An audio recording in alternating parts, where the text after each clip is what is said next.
Third session 63rd session scientist नेपालको जुन 63rd session छ यहाँहरू सबैलाई स्वागत गर्न चाहन्छु। अलिकति साइन्टिस्ट नेपाल भनेको के हो भन्ने कुरा अघि प्रवीण सरले पनि इन्फर्मल रूपमा त जानकारी दिइसक्नु भएको छ। So before starting the program म अलिकति ब्रिफली अझै इन्ट्रोडक्सन दिन चाहन्छु। साइन्टिस्ट नेपाल भनेको चाहिँ एउटा प्लेटफर्म हो जुन चाहिँ भर्चुअल रूपमा सञ्चालन हुँदै आइरहेको छ। यसको स्टार्टिङ चाहिँ अप्रिल 2020मा भएको थियो जब चाहिँ कोभिड-19 एकदमै पिकमा थियो र वर्ल्ड वाइड यो कसरी ट्याकल गर्ने यो पेन्डेमिकलाई भन्ने कुरा चाहिँ एकदमै हेडेकको रूपमा जब स्टार्ट भएको थियो त्यही बेलामै साइन्टिस्ट नेपाल चाहिँ डाक्टर दिनेश भुजू सर र केदार रिजाल सरको उहाँहरूको अगुवाईमा चाहिँ स्टार्ट भएको हो र हामीले चाहिँ उहाँहरूकै पाथमा चाहिँ कसरी हुन्छ हाम्रो तर्फबाट के कस्तो कन्ट्रिब्युसनहरू गर्न सक्छौँ as a scientist from different aspects भनेर त्यसरी स्टार्ट भएको हो र आजसम्म चाहिँ हामी 63rd सेसनमा आइपुगिसकेका छौँ र 63rd सेसनसम्म आइपुग्दा चाहिँ विभिन्न हाम्रो चाहिँ यो साइन्टिस्ट नेपाल भनेर इन्टायर नेपालभरि छरिनु भएको सबै एस्पेक्ट सबै स्ट्रिमको साइन्टिस्टहरूलाई चाहिँ सँगै ल्याउने र कसरी हुन्छ आफ्नो तर्फबाट आफ्नो एक्सपर्टिजको आधारमा के कस्तो रोल प्ले गर्न सकिन्छ भन्ने कुरामा आधारित नै हो र विशेष गरी हामीले अवेरनेस जेनेरेट गर्ने कुराहरू र वर्ल्ड वाइड पनि कसरी यो पेन्डेमिकको सिचुएसनलाई ट्याकल गरिरहनु भएको छ त्यो हामीले कसरी चाहिँ अड्याप्ट गर्न सक्छौँ अथवा what kind of lesson we can learn भन्ने हिसाबले नेसनल प्लस इन्टरनेसनल साइन्टिस्टहरूसँग पनि कोलाबोरेटिभ अप्रोचमा डिफ्रेन्ट प्रोग्रामहरू गऱ्यौँ। त्यस्तै यो अहिले 63rd सेसनसम्म आइपुग्दा चाहिँ हाम्रो डिफ्रेन्ट प्रोभिन्समा चाहिँ प्रोभिन्सियल कोअर्डिनेटरहरू पनि हुनुहुन्छ उहाँहरूले पनि एकदमै इम्पोर्टेन्ट रोल्सहरू खेलिरहनु भएको छ र लास्ट सेसन पनि प्रोभिन्स गण्डकीले चाहिँ गर्नुभएको थियो एकदमै सक्सेसफुल सेसन रहेको थियो र आज चाहिँ हामी यो सेन्ट्रल रिजनको चाहिँ पालो रहेको छ र हामीले यो अर्गनाइज गर्दैछौँ in coordination with every one. आज चाहिँ हामीले विशेष गरी वर्ल्ड वाइड चाहिँ कस्तो खालको कोलाबोरेटिभ अप्रोच रहेछ त साइन्टिस्टहरू बिचमा यो कोभिड पेन्डेमिकसँग लड्नको लागि भन्ने खालको एक्सपिरियन्स सेयर गर्नको लागि रिनाउन्ड गेस्ट स्पिकरलाई इन्भाइट गरेका छौँ र यसरी नै आजसम्म चाहिँ हामी 63rd सेसनसम्म पुगिरहेका छौँ र फलोइङ डेजहरूमा अझै इन्टरेक्टिभ अप्रोचमा चाहिँ डिफ्रेन्ट डिस्कसन फोरम्सहरू अर्गनाइज गरेर अझै इम्प्याक्टफुल बनाउन सक्षम हुन्छौँ भन्ने आश गरेको छौँ र यहाँहरू सबै एकदमै अग्रज अनि अलिकति एक्सपर्ट्सहरू हुनुहुन्छ आज। सो आई होप यो कुराले पनि अझै हामी अगाडि बढाउनको लागि यसले हामीलाई अझै बढी ऊर्जा दिनेछ। So with this short note अलिकति सानो ब्रिफ इन्ट्रोडक्सन चाहिँ अब चाहिँ म फर्मली यो प्रोग्राम अगाडि बढाउनको लागि चाहन्छु। आई डोन्ट नो म्याम चाहिँ आइपुग्नु भयो कि भएन मङ्गला म्याम मङ्गला देवी म्याम आइसक्नु भएको छ छैन कि क्या हो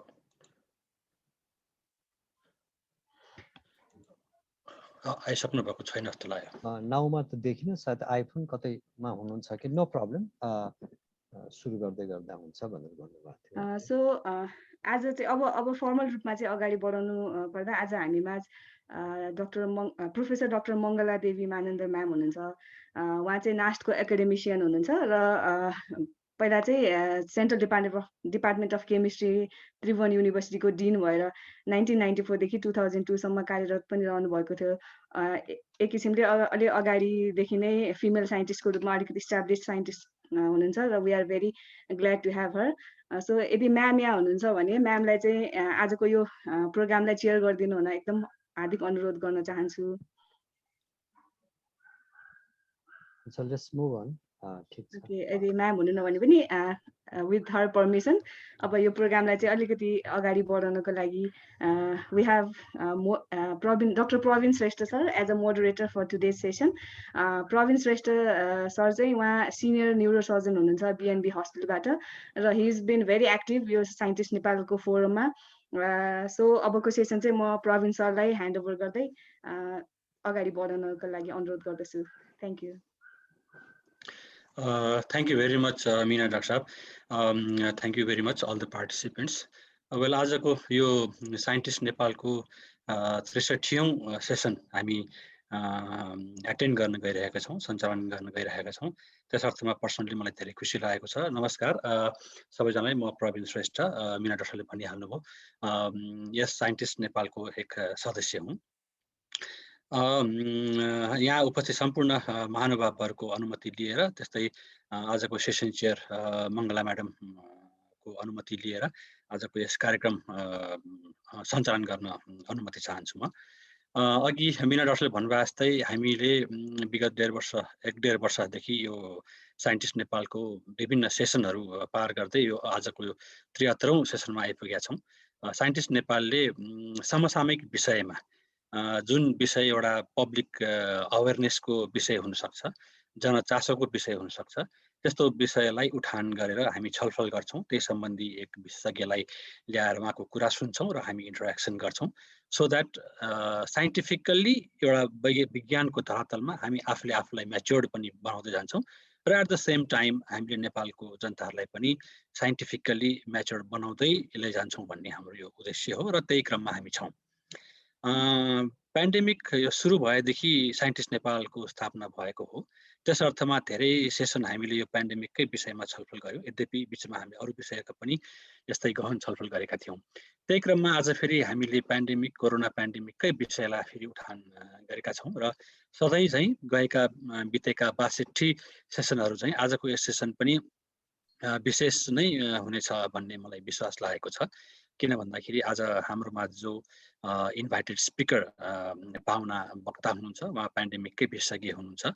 उहाँ एक भाइरोलोजिस्ट हुनुहुन्छ र उहाँ एक संक्रामक रोग कम्युनिकेबल डिजिजको एक विशेषज्ञ पनि हुनुहुन्छ। आजको विशेष वक्ता हुनुहुन्छ डाक्टर वासुदेव पाण्डे। कोरोनाको पेन्डेमिक सुरु भएदेखि उहाँले यस विषयमा धेरै कार्यक्रमहरू गर्नुभएको छ, काम गर्नुभएको छ, जनता समक्ष आफूले जानेका कुराहरू प्रस्तुत गर्नुभएको छ। त्यस अर्थमा उहाँको काम र उहाँको नाम दुवै एक जनचासोको विषय बनिसकेको छ, एक चर्चाको विषय बनिसकेको छ। त्यस अर्थमा उहाँको विशेष परिचयको आवश्यकता छ जस्तो मलाई लाग्दैन। तर पनि एउटा औपचारिकताको हिसाबले नै भनौँ, म छोटकरीमा उहाँको परिचय दिन चाहन्छु। व्यक्तिगत रूपमा एकदम नजिकबाट उहाँसँग म परिचित छु। किन भन्दाखेरि उहाँले पनि इन्स्टिच्युट अफ मेडिसिन जहाँबाट मैले पास गरेँ, त्रिभुवन विश्वविद्यालयको चिकित्साशास्त्र अध्ययन संस्थाबाट आजभन्दा करिब 30 वर्ष अगाडि भनेको 1991मा MBBS पास गर्नुभयो। त्यसपछि विभिन्न ठाउँमा काम गर्दै जाने क्रममा अनि उच्च अध्ययन पनि उहाँले गर्नुभयो। त्यही उच्च अध्ययन गर्ने क्रममा जापानको नागासाकी युनिभर्सिटीबाट सन् 2000मा उहाँले इन्फेक्सियस डिजिज र एपिडेमियोलोजीमा PhD गर्नुभयो। त्यसपछि पोस्ट डक्टर फेलोसिप गर्ने क्रममा 2000-2001मा उहाँले चाहिँ अमेरिकाको फिलाडेल्फियाको थोमस जेफरसन युनिभर्सिटीमा आफ्नो फेलोसिप पनि गर्नुभयो। यसरी आफ्नो अध्ययन पुरा गरिसकेपछि नेपाल सरकार अन्तर्गत विभिन्न विभागहरूमा उहाँले आफ्नो नेतृत्वदायी भूमिका निर्वाह गर्नुभयो र राम्रो लिडरसिप उहाँले देखाउनुभयो र त्यही क्रममा पछिल्लो समय उहाँ नेपाल सरकारको अन्तर्गत स्वास्थ्य मन्त्रालय अन्तर्गत एपिडेमियोलोजी विभागको प्रमुखको रूपमा पनि उहाँले काम गर्नुभयो र उहाँले आफ्नो काम गर्ने क्रममा विभिन्न एवार्डहरू पनि उहाँले प्राप्त गर्न सफल हुनुभयो। सन् 2008मा नास्टको प्रमोसन अफ साइन्स एवार्ड उहाँले पाउनुभएको थियो भने गएको साल मात्रै सन् 2020मा उहाँले NHRCको health research life time achievement award पनि उहाँले पाउनुभएको थियो। अब यति भन्दै धेरै समय नखर्चिकन आजको विशेष इन्भाइटेड गेस्ट डाक्टर वासुदेव पाण्डेलाई म आजको उहाँको प्रेजेन्टेसन प्रस्तुत गर्नको अनुरोध गर्न चाहन्छु। साथै म यो पनि भन्न चाहन्छु, यस साइन्टिस्ट नेपालका जति पनि सदस्यहरू हुनुहुन्छ र यहाँ आजको कार्यक्रममा जति उपस्थित हुनुहुन्छ उहाँहरू मेडिकल फिल्ड बाहेकका विभिन्न विषयका विज्ञहरू हुनुहुन्छ। मेडिकल फिल्ड अलिकति गाह्रो नै फिल्ड हो, धेरैलाई यो कुरा बुझ्न गाह्रो हुन्छ। स्पेसली पेन्डेमिक कुरा गर्दा हामी मेडिकल फिल्डमा लागेको मान्छेलाई त बुझ्न गाह्रो छ भने निश्चय पनि नन मेडिकल फिल्डले झन् गाह्रो हुन सक्ला। त्यस अर्थमा अलि सरल सिम्पल भाषामा धेरै गाह्रो मेडिकल शब्दहरूको प्रयोग नगरिकन यहाँले प्रेजेन्ट गरिदिनु होला। साथै जति पनि यहाँ उपस्थित महानुभावहरू हुनुहुन्छ उहाँहरूको पक्कै पनि आफ्नो जिज्ञासा आफ्नो प्रश्नहरू हुन्छन्। छोटकरीमा यहाँले आफ्नो चाहिँ च्याट बक्समा पनि राखिदिनु होला र पछि मौका मिलेको खण्डमा प्रत्यक्ष कुरा गरेर आफ्नो प्रश्न पनि सायद राख्न सक्नुहुनेछ। यति भन्दै म फेरि पनि एकचोटि आजको विशेष पाहुना डाक्टर वासुदेव पाण्डेज्यूलाई हार्दिक स्वागत गर्दै आजको प्रस्तुति गरिदिनुको लागि म रिक्वेस्ट अनुरोध गर्न चाहन्छु। डाक्टर वासुदेव पाण्डे प्लिज सुरु गर्नुहोला। नमस्कार, thank you very much doctor Praveen. तपाईँको यो परिचय सबै सुन्दै I almost forget what I should talk. धेरै राम्रोसँग गरिदिनु भयो, धेरै धन्यवाद छ। अब यहाँ चाहिँ धेरै सिनियर कलिगहरू हुनुहुन्छ, नास्टको म्याडमहरू लगायत हाम्रो पुरानो मित्र प्रोफेसर धेरैजना, doctor Gyannath Baral, thank you so much एनएचआरसीको चेयरम्यान भइकन यो समय छोटोमा आइदिनु भएको साथै अरू सम्पूर्ण साथीहरूलाई म धन्यवाद दिन चाहन्छु। सर्वप्रथम त म डाक्टर भुजुलाई thank you very much for providing this opportunity to talk with this our colleague. र यसमा म सकेसम्म I will try to be simple र कसरी how we doing collaboration internationally गरिरहेका छौँ भन्ने बारेमा मैले मेरो कुरा राख्छु र केही कुराहरू पछि भयो भने समय मिलाएर हामीले कुरा गरौँला। म doctor Praveen I will try to share गर्ने होइन त स्लाइड। हजुर हजुर स्लाइड सेयर गर्नु होला हजुर।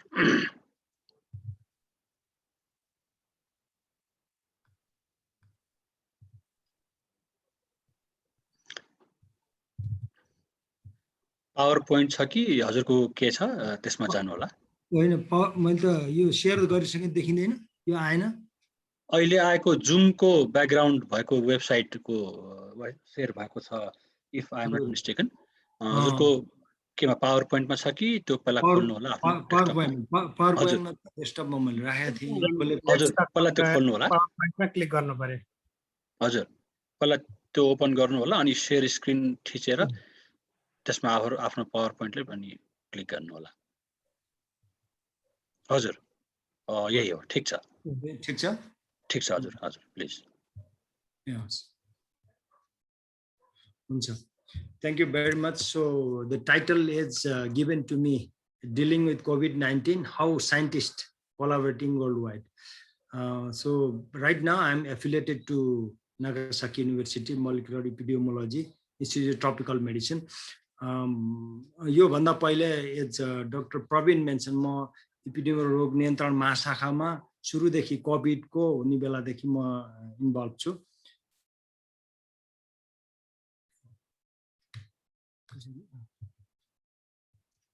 ओके, डाक्टर प्रवीणले भने जस्तै म यो भाइरसको विषयमा धेरै भन्न चाहन्न। म जहिले पनि when I go abroad I always make the foreigner to remind my name. My name is Pandey. You please remember, first remember pandemic, then you will remember Pandey. Okay, then they remember all the time to me. So it start with the pandemic, you know. So COVID-19 SARS-CoV-2 त्यो virus हो। अब यो structure त धेरैलाई हामीलाई थाहा छ। It's look like एउटा सर्कल छ, सर्कलमा देयर आर सो मेनी प्रोट्रुडेड एउटा देखिन्छन्, तर when you make a लामो बनाउँदाखेरिमा यो चाहिँ भाइरस चाहिँ यसको लामो छ। यसको कुरा के भनेदेखि यसलाई कोरोना भन्दाखेरिमा गाह्रो भएको हुनाले कोभिड-19 नामकरण दियो WHO ले, नाम दिएको। यसमा धेरै गइन। यो भाइरस अलिकति इम्पोर्टेन्ट के भने यसको चाहिँ डायग्नोसिस गर्दा अथवा यसको उपचार गर्दा कसरी, जस्तै यहाँहरूलाई जानकारी होला PCR को रिपोर्ट आयो भने त्यो सिटी भ्यालु भनेर लेख्ने गरेको हुन्छ। सिटी भ्यालु चाहिँ कुन चाहिँ जिन हेरेको हो त, कति छ त भनेर धेरै प्रश्नहरू आउने गर्छ। त्यसो भएको हुनाले अलिकति भाइरसको बारेमा जान्नुपर्ने जरुरी कुरा हो। त्यसो भएर खालि मैले यो भाइरस यस्तो स्ट्रक्चर हुन्छ भन्ने मात्रै देखाएको। मैले यो भाइरसहरू संसार, यहाँ ब्याकग्राउन्ड आइरहेछ डाक्टर प्रवीण, के हो ठिक छ? हजुर ठिक छ डाक्टर साहब। हजुर सबैले म्युट गरिदिनु होला हजुर प्लिज। मैले अलिकति यो इमर्जिङ, कुनै पनि इमर्जिङ भनेपछि नयाँ कुराहरू उत्पत्ति हुनलाई संसारमा समय समयमा यसरी भाइरसहरूको इमर्ज हुन्छ। र कहिलेकाहीँ एकचोटि गइसकेका भाइरसहरू जस्तै इमर्ज हुने बेलामा हामीसँग प्लेग थियो, त्यसले लाखौं मान्छेहरूको मृत्यु भयो। सबभन्दा पहिला त पहिला वर्ल्ड वार फर्स्ट हुने बेला हामीलाई H1N1 भाइरस इन्फ्लुएन्जा थियो, उसले करोडौं व्यक्तिहरूको मृत्यु भएको थियो। यो यसरी संसारमा होला, there are very many reason, there are new viruses emerges. अब उदाहरणको लागि हामीले सार्स कोभिडकै कुरा गर्दा हामीले 2002 मा पहिला सार्स कोभिड भाइरस आएको थियो। त्यो चाहिँ started from China, then it went to Hong. हङकङबाट चाहिँ एउटा घरबाट हुँदै त्यहाँनिर चाहिँ सेन्ट्रल सिस्टम थियो, एसी को कुलिङ सिस्टम, त्यस हुनाले त्यहाँ बस्ने सबै मान्छेहरू इन्फेक्टेड भएर विदिन 1 or 2 weeks संसारभरि भएर, तर पनि धेरै विदिन 6 to 1 year मा यो भाइरसले अबाउट 8,000 मान्छेहरूको डेथ भयो, तर यो चाहिँ कन्ट्रोल गर्न कन्टेन गर्न सकिएको थियो। त्यस्तै 2004 मा पछि H5N1 आयो। त्यहाँभन्दा पहिला 1995 मा हङकङ अर्को भाइरसहरू पनि थियो। यसरी विभिन्न बेलामा यो H5N1 लाई हामीले बर्ड फ्लू पनि भन्ने गरेका छौँ। त्यसपछि त्योभन्दा अझ डेडली भाइरस 2005 मा H5N7 चाइनाबाटै इमर्ज भएको छ र 2009 मा अर्को भाइरस चाहिँ H1N1 इन्फ्लुएन्जा हो। त्यसलाई पहिला स्वाइन फ्लू भनेर नाम पनि गरिएको थियो। त्यसलाई चाहिँ 2009 पेन्डेमिक इन्फ्लुएन्जा भनेर नामकरण गरिएको छ। हुँदै गर्दा मर्स middle east respiratory syndrome corona virus 2012 मा आयो, जसले गर्दा हाम्रा मान्छेहरू त्यो ठाउँमा जाने, when they come back हामीलाई फेरि नेपालमा समस्या होला कि भन्ने कुराहरू थियो। यही बिचमा 2016 तिर एबोला भाइरसको हामीलाई अहिले समस्या अफ्रिकामा भयो र हाम्रा जुन शान्ति सुरक्षामा जाने आर्मीहरू उहाँहरू फर्केर आउँदा हामीलाई समस्या होला कि भन्ने खालको अर्को थियो भने पछि आएर यो निफा भाइरस 2018 मा यो मलेसियामा पहिला पिगलाई भयो, पिगको बाटो चाहिँ हुँदै गएर ह्युमन बिङमा भएर यो पनि निफा भाइरस यसरी भएको छ। यसरी समय आउँदा धेरै भाइरसहरू सर्कुलेट इमर्ज भएका छन्। इमर्ज भइसकेपछि इन्टरनेसनली के कुरा कन्सेन्सस भयो भने यो यता स्लाइडमा अलि सानो छ, तर यसले के कुरा भन्न खोजेको छ भने यस्ता खालका नयाँ इमर्जिङ भाइरसहरू आयो भने त्यसलाई डिल गर्न इन्टरनेसनली WHO ले इन्टरनेसनल हेल्थ रेगुलेसन भन्ने एउटा बनाएको छ। त्यो माध्यमबाट कसरी सर्भिलेन्स गर्ने, कसरी रेस्पोन्स गर्ने हो भन्ने कुरालाई हामीले इन्टरनेसनली हामीले फलो गर्नुपर्छ र त्यसरी गर्छौँ। तर अनफर्चुनेटली कहिलेकाहीँ त्यो डिले हामीलाई लाग्छ SARS-CoV-2 पनि 2019 को डिसेम्बरमा पहिला चाइनाबाट आएको, तर त्योभन्दा पहिला यो भाइरस थियो कि भन्ने खालको एउटा चाहिँ शङ्काको स्थिति चाहिँ छ। त्यसो भएर we need to be very careful, अथवा हामी कोअर्डिनेसन गर्नुपर्ने, कोलाबोरेसन गर्नुपर्ने, साइन्टिस्टहरूले आफ्नो कुराहरू राख्नुपर्ने चाहिँ त्यो कारणले चाहिँ हो।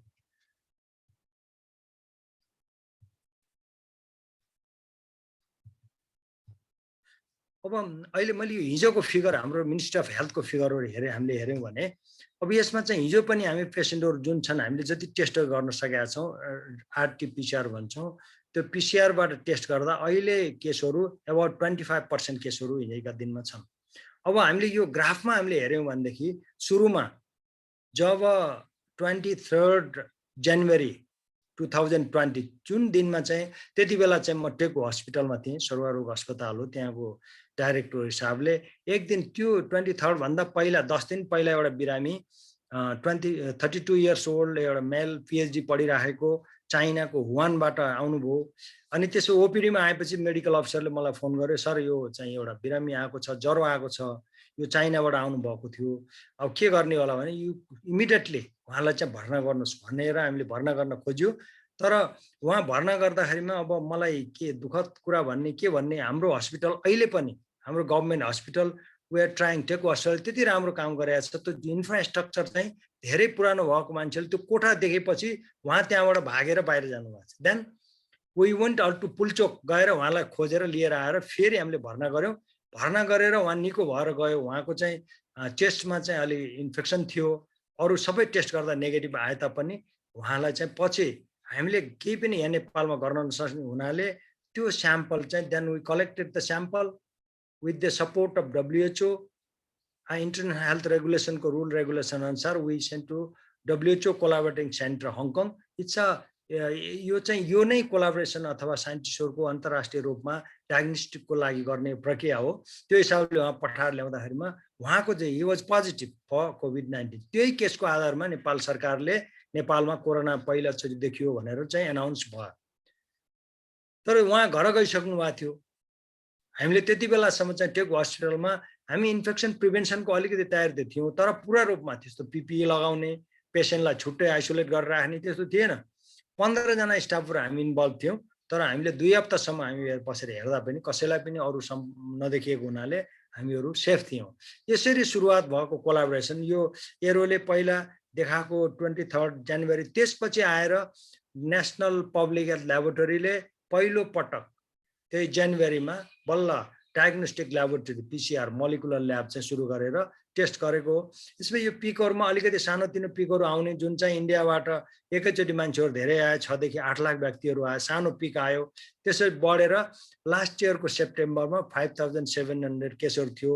जति बेला चाहिँ म फेरि टेकु हस्पिटलबाट after a month I move to epidemic disease control division, यो चाहिँ नेपालमा के सर्भिलेन्स गर्ने, रेस्पोन्स गर्ने र कोअर्डिनेसन गर्ने र टेस्टिङ र कन्ट्याक्ट ट्रेसिङ सबैको लागि जिम्मेवार एजेन्सी हो र त्यो बेलामा म त्यहाँ थिएँ। त्यसपछि बिस्तारै केसहरु पनि घट्दै गयो जनवरीतिर, अनि त्यसपछि म पनि त्यहाँबाट अहिले चाहिँ केस फेरि बढेर यो एउटा पिकमा पुगेको छ।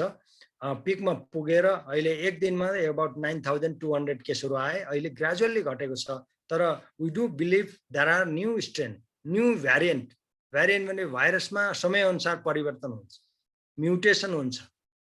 सानोतिनो म्युटेसन एउटा न्युक्लियोटाइड एउटा पोइन्टमा भएर केही हुँदैन, तर अलि ठुलो म्युटेसन भयो भने त्यसले फरक पार्छ। त्यसो भएर हामीले विभिन्न खालका भाइरसहरु जस्तै डेल्टा भाइरस, डेल्टा प्लस भाइरसहरु हामीले गरेका छौं र त्यो के हो त भन्ने अझसम्म पनि हामीले नेपालमा डायग्नोस्टिक ल्याबोरेटरी अहिले मोर देन 100 छन्। यसलाई सस्टेन गर्नको लागि यो भन्दा बढी जस्तै नास्टमा हामीसँग सिक्वेन्सिङ मेसिन छ, त्यस्तै काठमाडौँ युनिभर्सिटी मेडिकल कलेजको धुलीखेलमा छ, एनपीएचएलमा छ, अरु धेरै ठाउँमा त्रिभुवन युनिभर्सिटीको विभिन्न बायोटेक्नोलोजी अथवा विभिन्न ठाउँमा हामीसँग मेसिन छ। तर पनि विदाउट इन्टरनेसनल कोलाबोरेसन कोअर्डिनेसन हामीले यो सबै काम अगाडि बढाउन नसकेको हुनाले हामीले त्यो पनि फर्स्ट स्याम्पल पनि फेरि त्यहाँ हङकङमा सिक्वेन्स गरेर हेर्दा त्यति बेला it was very close to Chinese strain. 99% homologies थियो, तर केही भाग मात्र म्युटेसन थियो। त्यसरी अहिले विभिन्न उसको लागि हामी कोलाबोरेसनको आवश्यक छ। अब मैले कोलाबोरेसनको एरिया के होला त? पहिला यो डायग्नोसिस मैले भने रोग पत्ता लगाउनलाई हामीले अहिले जुन PCR को पद्धति गरिरहेका छौं, भाइरसमा चेन्ज भयो भने फेरि नयाँ खालको प्रोबहरु अथवा प्राइमरहरु त्यसलाई पत्ता लगाउने विधिहरु अपनाउनु पर्ला। हामीले त्यो सबै हामीबाट हुन नसक्ने कुराहरु हुन सक्छ। अरु खालको नयाँ भाइरसहरु आउला। अब फेरि मलाई अघि भर्खरै मलाई यो कान्तिपुरले सोधिरहेको थियो, what about Zika virus? Zika virus यो PCR भनेको इट्स नट ओन्ली फर कोभिड-19 अहिलेको machine, we can utilize it for any other viruses or any bacteria for any other thing. यो चाहिँ एउटैको लागि मात्रै होइन, त्यसो भएर अरूको लागि पनि हामी कोलाबोरेसनको त्यतिकै आवश्यकता छ। त्यसो अर्को प्रमुख कुरा चाहिँ एपिडेमियोलोजिकल सर्भिलेन्स र रेस्पोन्सको लागि हामीले जुन कुराहरु गरेका छौं, जस्तै चाइनिजको एक्जाम्पलहरु लियो भने उहाँहरुले एउटा केसहरु आयो भने लाखौं मान्छेलाई उहाँले टेस्टिङ गर्नुहुन्छ, त्यसपछि केसहरु कन्टेन हुन्छ। त्यसो भएको हुनाले हामीले चाइनिजलाई G2G माध्यमबाट हामीले उहाँहरुसँग ट्रिटमेन्टको एरियामा, सर्भिलेन्सको एरियामा हामीले मिटिङहरु गर्छौं।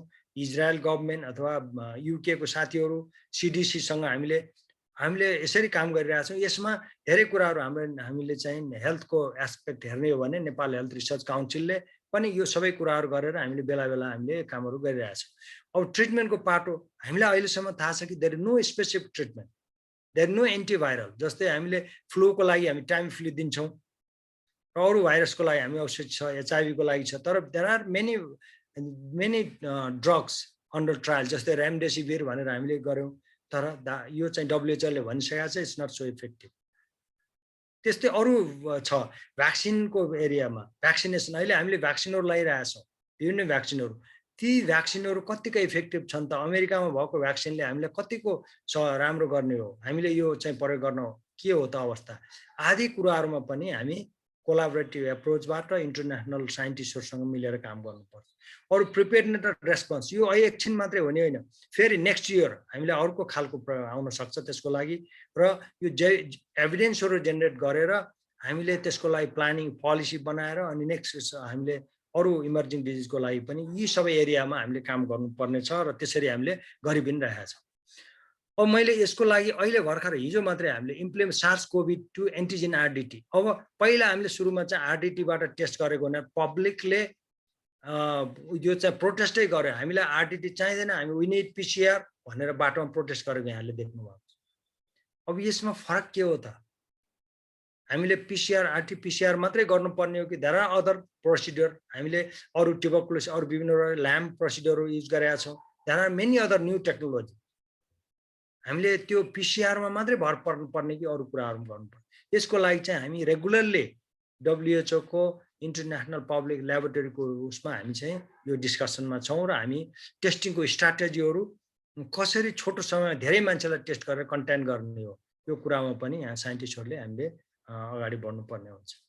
अब मैले अहिले एउटा एक दुईवटा उदाहरण, जस्तै हामीले फर्स्ट 2019 को novel corona virus case in Nepal, जुन मैले पहिला भने 32 वर्षको एउटा व्यक्ति हुनुहुन्थ्यो, चाइनाबाट आउनु भएको थियो। त्यो हामीले नेपालमा हामीले हेऱ्यौँ, त्यसको डेङ्गीको हेऱ्यौँ, इन्फ्लुएन्जा हेऱ्यौँ, मलेरिया हेऱ्यौँ, उसको फिभरको कारणको लागि हामीले कुनै पनि पत्ता लगाउन सकेन, त्यसबाट सबैमा नेगेटिभ आयो।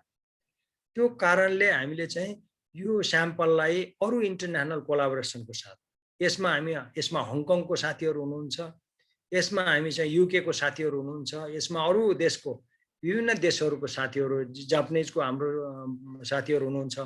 So we have a collaborator. हामीले जोइन्टली यो कुराहरू भनेर यसले हामीले इमिडिएटली यो भन्नुपर्छ भनेर हामीले कोलाबोरेटिभमा यो पेपर हामीले पहिलो पेज चाहिँ त्यहाँ हामीले फर्स्ट केस भनेर हामीले अहिले डाक्टर अनुप हाम्रो डाइरेक्टर पनि हुनुहुन्छ, फर्स्ट अदर उहाँ चाहिँ क्लिनिकली हेर्नुहुन्थ्यो र मैले कोलाबोरेसन गरेर हामीले ल्यान्डसेटमा करेस्पोन्डेन्स लेख्यौँ र त्यस कारणले नेपालमा केस छ भन्ने कुराहरू हामीले भन्न सक्यौँ। त्यही भाइरसलाई फेरि हामीले सिक्वेन्स गरेर पनि उहाँहरूकै सहयोगमा हामीसँग नभएको कारणले हामीले गरेर इन्टरनेसनल जुन चाहिँ जिन ब्याङ्क छ त्यसमा चाहिँ सिक्वेन्सको इन्फर्मेसनहरू चाहिँ उपलब्ध छ। त्यसो गरी यो कारणले गर्दाखेरिमा कति भाइरसको त्यसको जिनेटिक सिक्वेन्स कति हो, यो नयाँ भ्याक्सिनले काम गर्ने हो कि होइन, हाम्रो यो डायग्नोस्टिक एप्रोचले काम गर्ने हो कि होइन, यो सबै कुरालाई यस्तो खालको कोलाबोरेसन चाहिँ आवश्यक छ। अब त्यसपछि हामीले के गर्यौँ भने सबभन्दा पहिला समस्या थियो हामीलाई हामी प्रदेश 2 मा के थियो भने इन्डियामा दिल्लीमा एउटा समुदायको विशेष कार्यक्रम थियो, त्यहाँबाट केसहरू आए, उदयपुरमा हामीलाई हटस्पट भयो। त्यसो भएको हुनाले हामी इपिडेमियोलॉजी डिजिज कन्ट्रोल डिभिजनले हामीले टिमहरू खटायौँ। तर टिमहरू खटाएपछि यो कसरी भयो त भन्ने इन्भेस्टिगेसन गर्नलाई हामीले आफ्नै टिम, हामीले सबै नेपालको टिमहरू लगायत अरू इन्टरनेसनल टिमहरूको पनि सहयोग लिएर हामीले यो पेपर चाहिँ हामीले पब्लिस गऱ्यौँ। यसले गर्दा कसरी इन्टरनेसनल कसरी इन्भेस्टिगेसन गर्ने अरू देशको मान्छेलाई पनि यसको जानकारी हो नि र हामीले पनि गर्न सक्छौँ। यो चाहिँ it's also it's a nice example international collaboration एकाडेमिसियनहरू रिसर्च इन्स्टिट्युटसँग गर्नुपर्छ भन्ने कुरा चाहिँ यो एउटा अर्को। त्यस्तै हामीले अरू यो डेङ्गे मात्रै हो कि अथवा कोभिड मात्रै हो कि अथवा जोइन्ट इन्फेक्सन छ, त्योदेखि बाहेक अरू के छ त भन्ने कुराहरू पनि हामीले मोनिटर गरिरहेछौँ। यसमा हाम्रो साथीहरू साइन्टिस्ट साथीहरू, त्यसमा नेपालको साथसाथै अरू देशका साथीहरू पनि हामीले लागेर यो काम गरिरहेका छौँ र कहिलेकाहीँ डुवेल इन्फेक्सन भइरहेछ, एउटै केस हो। त्योदेखि बाहेक अर्को चिकनगुनिया पनि होला, सायद जिका भाइरस पनि होला। हामीले त्यसको साथसाथै मलेरिया, हामीले सुदूरपश्चिममा जब क्वारेन्टाइनमा हामी व्यक्तिहरू आएका थियौँ 15 जना व्यक्तिहरूमा मलेरिया को केसहरू पनि जसलाई सस्पेक्ट गरेर राखेका थियो, 2टा डुवेल इन्फेक्सन भएर आएको। यसरी एउटा रोग हुँदै अर्को रोग पनि सँगै हुन सक्ने अवस्थाहरू छ भनेर हामीले यस्तो खालको रिसर्चहरू पनि हामीले कोलाबोरेटिभ वेबमा हामीले गरिरहेका छौँ। अब यसको साथसाथै हामीले कन्टेनमेन्टको इफोर्टहरू कसरी भयो त, इपिडेमियोलॉजिकल रेस्पोन्स कसरी गर्यौँ त। हामीले इनिसियल स्टेजमा जब म इडिसिडीमा थिएँ त्यति बेला हामीले चाहिँ विभिन्न देशको खास गरेर हामीले युएसको हाम्रो साथीहरूसँग मिलेर एउटा यसको कसरी रेस्पोन्स गर्यो त, यसले गर्दा हाम्रो साथीहरूलाई राम्रो होस् र इन्टरनेसनल राम्रो होस् भनेर हामीले यो ओपन एक्सेस जर्नलहरूमा हामीले पब्लिस गरेर हामीले यसरी अगाडि बढिरहेको छ। अब यसको अरू उदाहरणहरू, अरू रिसर्चको उदाहरणको लागि हामीले थुप्रै रिसर्चहरू हामीले गरिरहेका छौँ।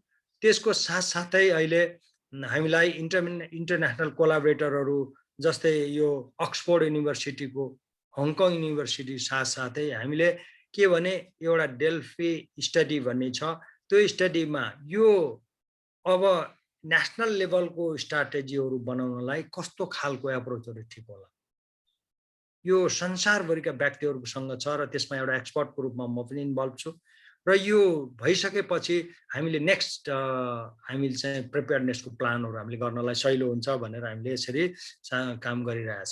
यसको साथसाथै अरू क्लिनिकल ट्रायलहरू हामीले अरू विभिन्न देशका, मैले 1-2वटा उदाहरणहरू दिन चाहेँ मैले, जस्तै हामीले CDC को साथीहरूसँग हामीले काम गरिरहेका छौँ र खास गरेर जन हपकिन्स युनिभर्सिटीसँग यो हामीले अहिलेसम्म पनि there is no effective treatment. अहिले हुन धेरै खालको रिकभरी ट्रायल भन्ने इन्टरनेसनल रूपमा नेपाल हेल्थ रिसर्च काउन्सिलले लिड गरेर हाम्रो इन्फेक्सन हस्पिटलमा काम भइरहेछ। कुन औषधिले काम गर्ने हो कसले गर्दैन भन्ने खालको ट्रायलहरू भइरहेछ।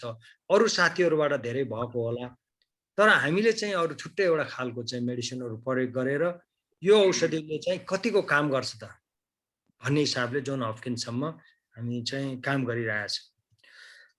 यसको सरी यसको साथसाथै हामीले अरू धेरै खालको वेबिनारहरू गर्छौँ। खास गरेर हामी इन्टरनेसनली जाइकाले कसरी अरू देशमा जापानिज एक्सपिरियन्स के हो त, अरू देशको एक्सपिरियन्स के छ, इजरायलको एक्सपिरियन्स के छ भन्ने हिसाबले यो response to COVID-19 by public health centre जापानमा यसको कन्ट्रिब्युसन के हो र यसको च्यालेन्ज के हो भन्ने बारे हामीले हाम्रो इनपुट पनि राख्ने, उहाँहरूको कुराहरू पनि सुन्ने, यो पनि हामीले कामहरू यसरी गरिरहेछौँ। यसको साथसाथै एउटा प्रमुख रूपमा यो ग्वान भन्ने छ, हामी global outbreak alert and response network. यो WHO को यो चाहिँ एउटा सिस्टम हो। वर्ल्ड हेल्थ अर्गनाइजेसनले नेपाल लगायत संसारका 104 देशहरू यसमा मेम्बर छन्। यसमा चाहिँ I am the primary focal point. यसमा कुनै पनि पेन्डेमिक प्रोन डिजिजहरू छन् भने त्यससँग हामी मिलेर काम गर्ने र हामीले पनि सपोर्ट गर्ने, अरू देशको पनि हामीले सपोर्ट गरिदिने, यस्तो खालको चाहिँ एउटा भेन्यू छ। यसमा चाहिँ हामीले जस्तै एबोलाको बेलामा अरू इन्टरनेसनल मिजल्सको आउटब्रेक भयो, जस्तै पाकिस्तानमा डेङ्गीको आउटब्रेक भयो, अरू यस्तो आउटब्रेक हुँदा पनि हामीले जोइन्टली हाम्रो साइन्टिस्टहरू त्यहाँ जाने अथवा यसको लागि हामीले काम गर्ने काम हामीले यसरी गरिरहेछौँ। अब मैले अलिकति यो कसरी त हाउ यो कति कन्टाजियस छ त, जस्तै यो भाइरसहरू अब स्टडी गर्नुपर्ने एरियाको कुरा गर्दाखेरिमा चाहिँ अब कहिले कुनै भाइरसले यो रेप्लिकेसन कति हो, कतिजनालाई ट्रान्समिसन जस्तै मेरै घरमा चाहिँ इन्फेक्सन भयो, अब अरू 3 जना व्यक्तिहरू हुनुभयो भने अर्को 1 जना म चाहिँ त्यसमा हुन्छ। यो भाइरसको ट्रान्समिसन के हो त भनेर यसले कुन भाइरस इन्फ्लुएन्जाको कति छ, COVID-19 को म्याक्सिमम हुँदा चाहिँ कति हुन्छ, सार्सको पहिला 2002 को कति थियो, यसरी चाहिँ विभिन्न खालको चाहिँ ट्रान्समिसन गर्न सक्ने क्यापासिटी पपुलेसनको डेन्सिटी अनुसार, एक्सपोजरको प्याटर्न अनुसार, भाइरसको भिरुलेन्ट भाइरस कतिको साह्रो हो त भन्ने आधारमा हुनसक्छ। त्यसो गरी यो हाम्रो नेपालमा हामीले बाहिरको कुराहरू गरेर हाम्रोमा कति छ त भनेर हामीले यो रिसर्च गर्नुपर्ने एरियाहरू हामीसँग छ र हामीले जोइन्टली अझै पनि हाम्रो इन्टरनेसनली नेसनल्ली हामीले गर्नुपर्ने छ। यसमा जस्तै नेपालमा अब यो भ्यारिएन्टको कुराहरू आए, कति मान्छेलाई चाहिँ जस्तै नेपालमा 1-2 महिना पहिला हामीले स्याम्पलहरू लिने, स्याम्पलहरू लिएर नेपालमा टेस्ट नभएपछि हामीले इन्टरनेसनल कोलाबोरेसन अथवा अरू संस्थाहरूमा हामीले पठाउनुपर्छ र टेस्ट गर्नुपर्छ। अहिलेसम्म हाम्रो नेपालमा हामीलाई थाहा भएको 3टा खालका स्ट्रेनहरू प्रेभलेन्ट छन्। त्यो मध्येमा चाहिँ हामीलाई लाग्छ जुन चाहिँ डेल्टा भाइरस हो त्यो चाहिँ अहिलेको यो सेकेन्ड वेभको लागि जिम्मेवार छ भन्ने नेपाल गभर्नमेन्टले पनि गर्यो। तर यो के भनेदेखि यो भाइरसको कति समयमा यो म्युटेसन हुन्छ त हामीले चाहिँ रेगुलरली सर्भिलेन्स गर्नु पर्यो, पिरियोडिक एटलिस्ट विकली गर्ने होइन, मन्थली गर्ने, तर हामीले यो गर्न सकिराखेको अवस्था छैन। त्यसो भएर हामीले यस्तो एरियामा पनि हामी कोलाबोरेसन गर्नुपर्ने जरुरी छ। अब अरू यो भ्याक्सिनको कुरा, हामीले अहिले हामीसँग प्राप्त भ्याक्सिनहरू जस्तै कति व्यक्तिहरूले फर्स्ट डोज भ्याक्सिन लाएर we waiting for the second dose. अब 12 हप्तामा हामीले लाउनु पर्ने vaccine we are not getting even 4-5 month. अब यो भ्याक्सिनले काम गरेको छ कि छैन, कतिले मलाई सोध्नुहुन्छ म के भन्ने, किनभने हामीले यो भ्याक्सिनहरू लगाइसकेपछि उहाँहरूको ब्लड स्याम्पल लिनु पर्यो। ब्लड स्याम्पल ल्याएर एन्टिबडीको स्टाटस, जस्तै उदाहरणको लागि ऱ्याबिज भाइरसको 0.5 हामीले इन्टरनेसनल युनिटमा मेजर गर्छौँ, त्यति छ भने it's not necessary to have vaccine अहिलेलाई भनेर हामीले भन्न सक्छौँ। अब यो कोभिडको कति टाइटर भयो भने भ्याक्सिन लाउन नपर्ने, कति एमाउन्ट छ भने लाउन नपर्ने हो, अथवा कति समय लाग्यो भने फर्स्ट लगाएको सेकेन्डले हुने हो भन्ने कुरा चाहिँ हामी साइन्टिफिक रूपमा भन्न सकिरहेको छैन होइन। अब कहिलेकाहीँ भ्याक्सिन नहुँदा अब हामी सरकारीमा बस्दा भन्छौँ होइन 3 महिना भनेको हो, अब यो 4 महिना 5 महिना लागे पनि मेमोरी सेलमा बसेको हुन्छ, it does work, don't worry भनेर भन्ने गरेको छ। वरी होइन भन्न त हामीले टेस्ट गर्नु पर्यो नि, जस्तै कसैलाई क्यान्सर छ, टाउकोमा क्यान्सर भयो, मान्छे साइकाट्रिक प्रब्लम भयो भने त सिटी गर्नु पर्यो, सिटी गरेर हो नो नथिङ तपाईँ ठिकै छ भन्न पाइन्छ। तर यसरी हामीले अरू जस्तै भेरोसेलहरू यिनीहरूको बनाउने टेक्नोलोजी फरक छ। कोही चाहिँ जेनेटिक इन्जिनियरिङको टेक्नोलोजीबाट बनाए हुन्छ, कोही इनएक्टिभेटेड भाइरस सेलबाट बनाए हुन्छ। अब यस्ता खालका 4वटा, अब यसको साथसाथै हामीलाई जोन्सन एन्ड जोन्सनको भ्याक्सिन पनि आएको छ। त्यो चाहिँ एडिनो भाइरसको फ्रेम गरेर अर्को भाइरस राखेर बनाएको हो। त्यसो भएको हुनाले सिङ्गल डोज लगायो हुनुपर्ने छ। त्यसको साथसाथै 18 वर्षदेखि तलको व्यक्तिहरूलाई दिनलाई हामीले अर्को खालको भ्याक्सिनहरू ल्याउनु पर्ने हुन्छ। तर ती भ्याक्सिनहरू साँच्चैकै नेपाललाई कतिको युजफुल हो त भन्ने कुराहरूको लागि हामीले इन्टरनेसनल कोलाबोरेसन हामीले आफैले पनि जान्नुपर्ने अवस्था छ, साइन्टिफिकली हेर्नुपर्ने हुन्छ। अब यस्तो व्यक्तिहरू हुनुहुन्छ, अब ट्रम्पले भन्नुभयो यो चाहिँ इट्स नथिङ, यो त चाइनिजको एउटा हङ्गामा मात्रै हो भनिदिनु भयो हामीलाई, मास्क नै लाउनु पर्दैन भन्नु। इभेन्चुअली उहाँलाई आफैले समस्या भयो। त्यसरी यस्ता खालका रुमरहरू धेरै छन्। कति व्यक्तिले रोगै होइन, गर्नै पर्दैन, इट्स नथिङ भन्नेहरू हुन्छ। यो सबै कुराको लागि हामीले एन्सर गर्नलाई we need to have generate evidence. अब म यो लास्टमा म भन्न गएँ, धेरै मैले कुरा गरिनँ, फेरि प्रश्नहरू ल्याउँला। How does this virus emerge? किन यस्तो हुन्छ? 100औं वर्ष पहिला H1N1 भाइरस जुन थियो, इन्फ्लुएन्जा भाइरसले करोडौँ मान्छेको, त्यो वर्ल्ड वार फर्स्ट भन्दा बढीले मान्छेको डेथ भयो।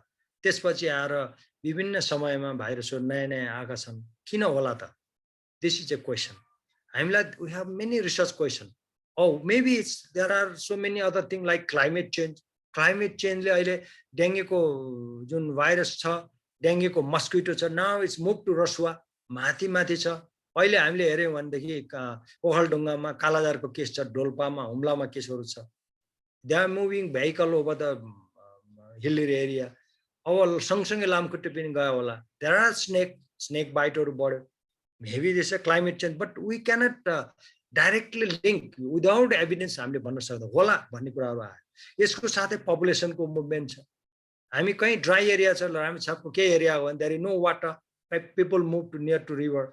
अब हामी पहाडको मान्छे तराईतिर गयो, उहाँ कसरी बस्ने उहाँहरूलाई थाहा छैन। How to make them safe, आदि कुराहरू छन्। देयर आर सो मेनी इस्युहरू। हाम्रो ट्राभल एकै दिनमा, अहिले त फ्लाइट छैन, न्युयोर्क छ भने next day we can go to Jumla. एकै दिनमा हामी यसरी मुभमेन्ट गर्न सकेको हुनाले त्यहाँको वेस्ट नाइल भाइरसलाई हामीले जुम्लामा पुर्याउन सकिन्छ। There are so many issues, हामीले सँगै काम गर्नुपर्ने। तर यसको लागि चाहिँ वी निड टु, यो रेगुलेटरी बडीहरू हुन्छ, खास गरेर पब्लिक हेल्थ इभेन्टको लागि इन्टरनेसनल हेल्थ रेगुलेसन, यो सबै प्रब्लमहरू भएको हुनाले IHR 2005 लाई ओबे गर्नुपर्ने हो। यसलाई जोइन्ट एक्सटर्नल रिभ्यू गर्नुपर्ने छ। जस्तै समटाइम हामी नेपालले चाहिँ हेर भनेर हाम्रो के छ त हेर्नुहोस् भनेर हामीले WHO लाई जे पनि भनिदिन्छौँ। तर if you go near by other country, neighbouring country, उहाँहरूले भन्न सक्नुहुन्न। किनभने कहिलेकाहीँ यस्ता इभेन्टहरू बायोलोजिकल टेररिजमको रूपमा पनि बाहिर आउन सक्ने हुन्छ। त्यसो भएर जस्तै त्यो देशमाले देखाउँदैन। त्यसो भएर हरेक देशले हामी चाहिँ आफ्नो कुराहरू सेयर गर्नु पर्यो। हामीले आफ्नो कुराहरू हामीले गर्न सक्ने कुरा नसक्ने इन्टरनेसनली साइन्टिस्टसँग गर्नु पर्यो। र हाम्रो मुख्य काम भनेको अहिलेको उसलाई चाहिँ कोलाबोरेटिभ एप्रोचमा हामी जानु पर्यो। र भइराखेको जस्तै हामीले मोर देन 100 ल्याबोरेटरी छ। अब केही समयपछि कोरोना अलिक कम भयो भने त्यो ल्याबहरू बन्द होला। जस्तै जापानिज इन्सेफ्लाइटिसको ल्याब थियो नेपालमा, अहिले त्यो ल्याब बन्द छ। यसरी हामी सस्टेनेबल काम कसरी गर्ने त? यो हामीसँगैले we scientist we have there is a responsibility, we need to work together. मैले यति नै भने। र यसमा मैले फेरि पनि यहाँहरूले भन्नुभयो, डाक्टर प्रवीणले मलाई अघि पनि भन्नुभयो, थ्याङ्क यू सो मच। म यो पटक चाहिँ हाम्रो नेपाल हेल्थ रिसर्च काउन्सिलले मलाई यो एउटा लाइफ टाइम एचिभमेन्ट अवार्ड दिएको छ र मलाई अरू धेरै साथीहरूसँग मिलेर काम गर्ने प्रेरणा मिलेको छ। यति भन्दै मेरो चाहिँ त्यो दिएको उहाँको पिक्चर यो देखाउँदै thank you so much for listening. I hand over to doctor Praveen, over to you. हजुर, thank you very much, Bhaskar Dr. Sahab. It's really a wonderful presentation, highly educational and highly public awareness को लागि ठुलो स्रोत बनेको छ आजको यो हजुरको प्रेजेन्टेसन। हामीसँग अझ समय बाँकी नै छ। वास्तु डाक्टर साहबले जति प्रेजेन्ट गर्नुभयो योसँग सम्बन्धित प्रश्न उत्तर कार्यक्रम लिनको लागि हामीसँग थोरै अझ समय बाँकी छ।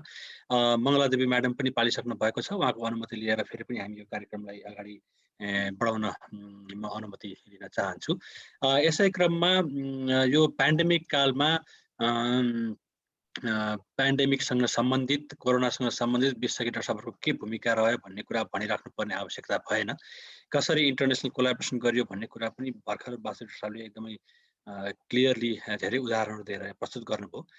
तर हाम्रो समाजमा यसरी सम्बन्धित विज्ञहरू मात्र होइन, कोरोनासँग सम्बन्धित डाक्टरहरू मात्र होइन, यस समाजका अन्य थुप्रै पक्षहरूले पनि धेरै ठुलो काम गर्नुभएको हामीले पाएका छौँ। त्यसमध्ये एउटा पक्ष भनेको मिडियासँग सम्बन्धित पक्ष नै हो, जसले कोरोनासँग सम्बन्धित थुप्रै कुराहरू जनचेतना जगाउन र बढाउनको लागि ठुलो योगदान गर्नुभएको छ। यसै क्रममा अहिले छोटो वक्तव्य मन्तव्य राख्दिन हुनको लागि हामीले अर्को अतिथिलाई पनि हामीले आज बोलाएका छौँ, हामीले इन्भाइट गरेको छौँ हाम्रो यस कार्यक्रममा। अब म रिक्वेस्ट गर्न चाहन्छु आजको यस सेसनमा नागरिक दैनिकबाट एक वरिष्ठ पत्रकारज्यू हुनुहुन्छ श्रीराम सुवेदीज्यू। श्रीराम सुवेदीज्यू, प्लिज यहाँले आफ्नो यो कोरोना कालमा यहाँले के अनुभव गर्नुभयो, यो कोलाबोरेसनको कुराहरू भनौँ या पब्लिक अवेरनेसका कुराहरू भनौँ या पेन्डेमिकका अन्य पक्षका कुराहरू भनौँ, यो सम्बन्धी छोटकरीमा आफ्नो मन्तव्य राखिदिनु हुन म हार्दिक अनुरोध गर्न चाहन्छु। श्रीराम सुवेदीज्यू, प्लिज। नमस्कार सबैलाई। सेसनको चेयर अनि आमन्त्रित वक्ता लगायत यो बैठकमा सहभागी सबैलाई म नमस्कार गर्न चाहन्छु। र मङ्गलादेवी मानन्दर चाहिँ मेरो चाहिँ म पनि पत्रकार भए पनि कुनै बेला एमएससी केमिस्ट्री पढेर कलेजमा पढाएर फेरि पछि मानवशास्त्रमा एमफिल गरेर अनि फेरि पत्रकारिता यस्तै घुमन्ते भएको कारणले गर्दा विज्ञानमा मेरो अलिकति सम्बन्ध र नजिकको सम्बन्ध छ र आज मङ्गलादेवी मानन्दर मेरो गुरु पनि हो उहाँ। र I am so happy to see her there. अनुहार त हेर्न पाएको छैन, तर उहाँको नाम देख्दै मलाई अर्कै अनुभूति भइरहेछ। त्यसले गर्दा अब यो फोरममा मलाई बोल्न पाउँदा म अत्यन्तै खुसी लागेको छ। र यो साइन्टिस्ट नेपालको 63औं श्रृङ्खलामा यो वक्ताको रूपमा, पहिला यसभन्दा अगाडि पनि म यो कार्यक्रममा सहभागी रहेको छु र त्यो हिसाबले पनि यो अभियानको महत्त्वको बारेमा I am aware of it. र यो कार्यक्रममा तपाईको यो कार्यक्रममा सबै सहभागीले देख्नु भए पनि होला, त्यो फ्लायरमा चाहिँ नागरिक दैनिक पनि छ। म नागरिक र रिपब्लिका दैनिकमा दुवैटामा लेख्छु। त्यसले गर्दाखेरि यी संस्थाको सहकार्यको हिसाबले पनि यो कार्यक्रममा मलाई आयोजकहरूले बोल्न दिएकोमा म अत्यन्तै खुसी छु। र आजको विषयमा हाम्रो पाण्डे डाक्टर साहबको कार्यकक्षमा म 2-3 चोटि गएर यही पेन्डेमिकको बारेमा पनि कुरा भएको छ। त्यो हिसाबले यो आजको विषयको चयन र प्रस्तुति दुवै अत्यन्तै महत्त्वपूर्ण मैले पाएँ। र हाम्रो पाण्डे डाक्टर साहबको बानी के भने उहाँ सरकारी जागिरमा आबद्ध रहे पनि उहाँ चाहिँ एउटा प्रष्ट वक्ता र तपाईको सरकारी कर्मचारी भन्दा पनि बढी प्राज्ञ र वैज्ञानिकको रूपमा जहिले पनि त्यसरी हामीले पाइरहेको उहाँलाई। र अब उहाँकै प्रस्तुतिको सेरोफेरोमा पनि अहिले तपाईको झन्डै 100 वर्ष अगाडिको स्पेनिस फ्लूले जुन 5 करोडको ज्यान लिएको थियो, अब कतिपय अनुमानले त तपाईको 10 करोड मानिसको पनि ज्यान गएको भन्ने पनि छ। अब त्यो पृष्ठभूमि र अहिलेको कोरोना महामारीको पृष्ठभूमिमा धेरै फरक छ। Over the course of 100 years अब द कन्टेक्स्ट हैज चेन्ज हैन। अब कोरोनाले 40 लाख मान्छेको ज्यान लियो र अब आशा गरौँ यो नियन्त्रणको उन्मुख छ र सकेसम्म त्यो के भने यसको लागि the most credit goes to the vaccine. भ्याक्सिनको विकास अब अरू रोगहरूमा हामीले हेर्दाखेरि 5-7 वर्ष 10 वर्ष लागेको भ्याक्सिन चाहिँ यो कालखण्डमा चाहिँ हामीले झन्डै 1 वर्षमा विकास गरेर त्योभन्दा भित्रै चाहिँ हामीले एप्लाई गर्न सक्नु भनेको चाहिँ यसलाई चाहिँ आजको विषयसँग जोड्न सकिन्छ। त्यो चाहिँ it is one of the scientific wonder of the century कि यति छिटो तपाईले हामीले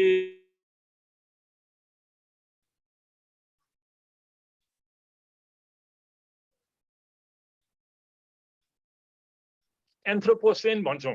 एन्थ्रोपोसेन भनेको के भने अहिले मान्छेले पृथ्वीलाई अत्यन्तै प्रभाव पारेको कारण गर्दाखेरि चाहिँ अब कार्बन उत्सर्जन होस्, अब तपाईको तापमानमा वृद्धि, अब कैयौं जीवजन्तुको प्रजातिको विनाशदेखि लिएर अब यो सबै मानिस जिम्मेवार मानिएको छ।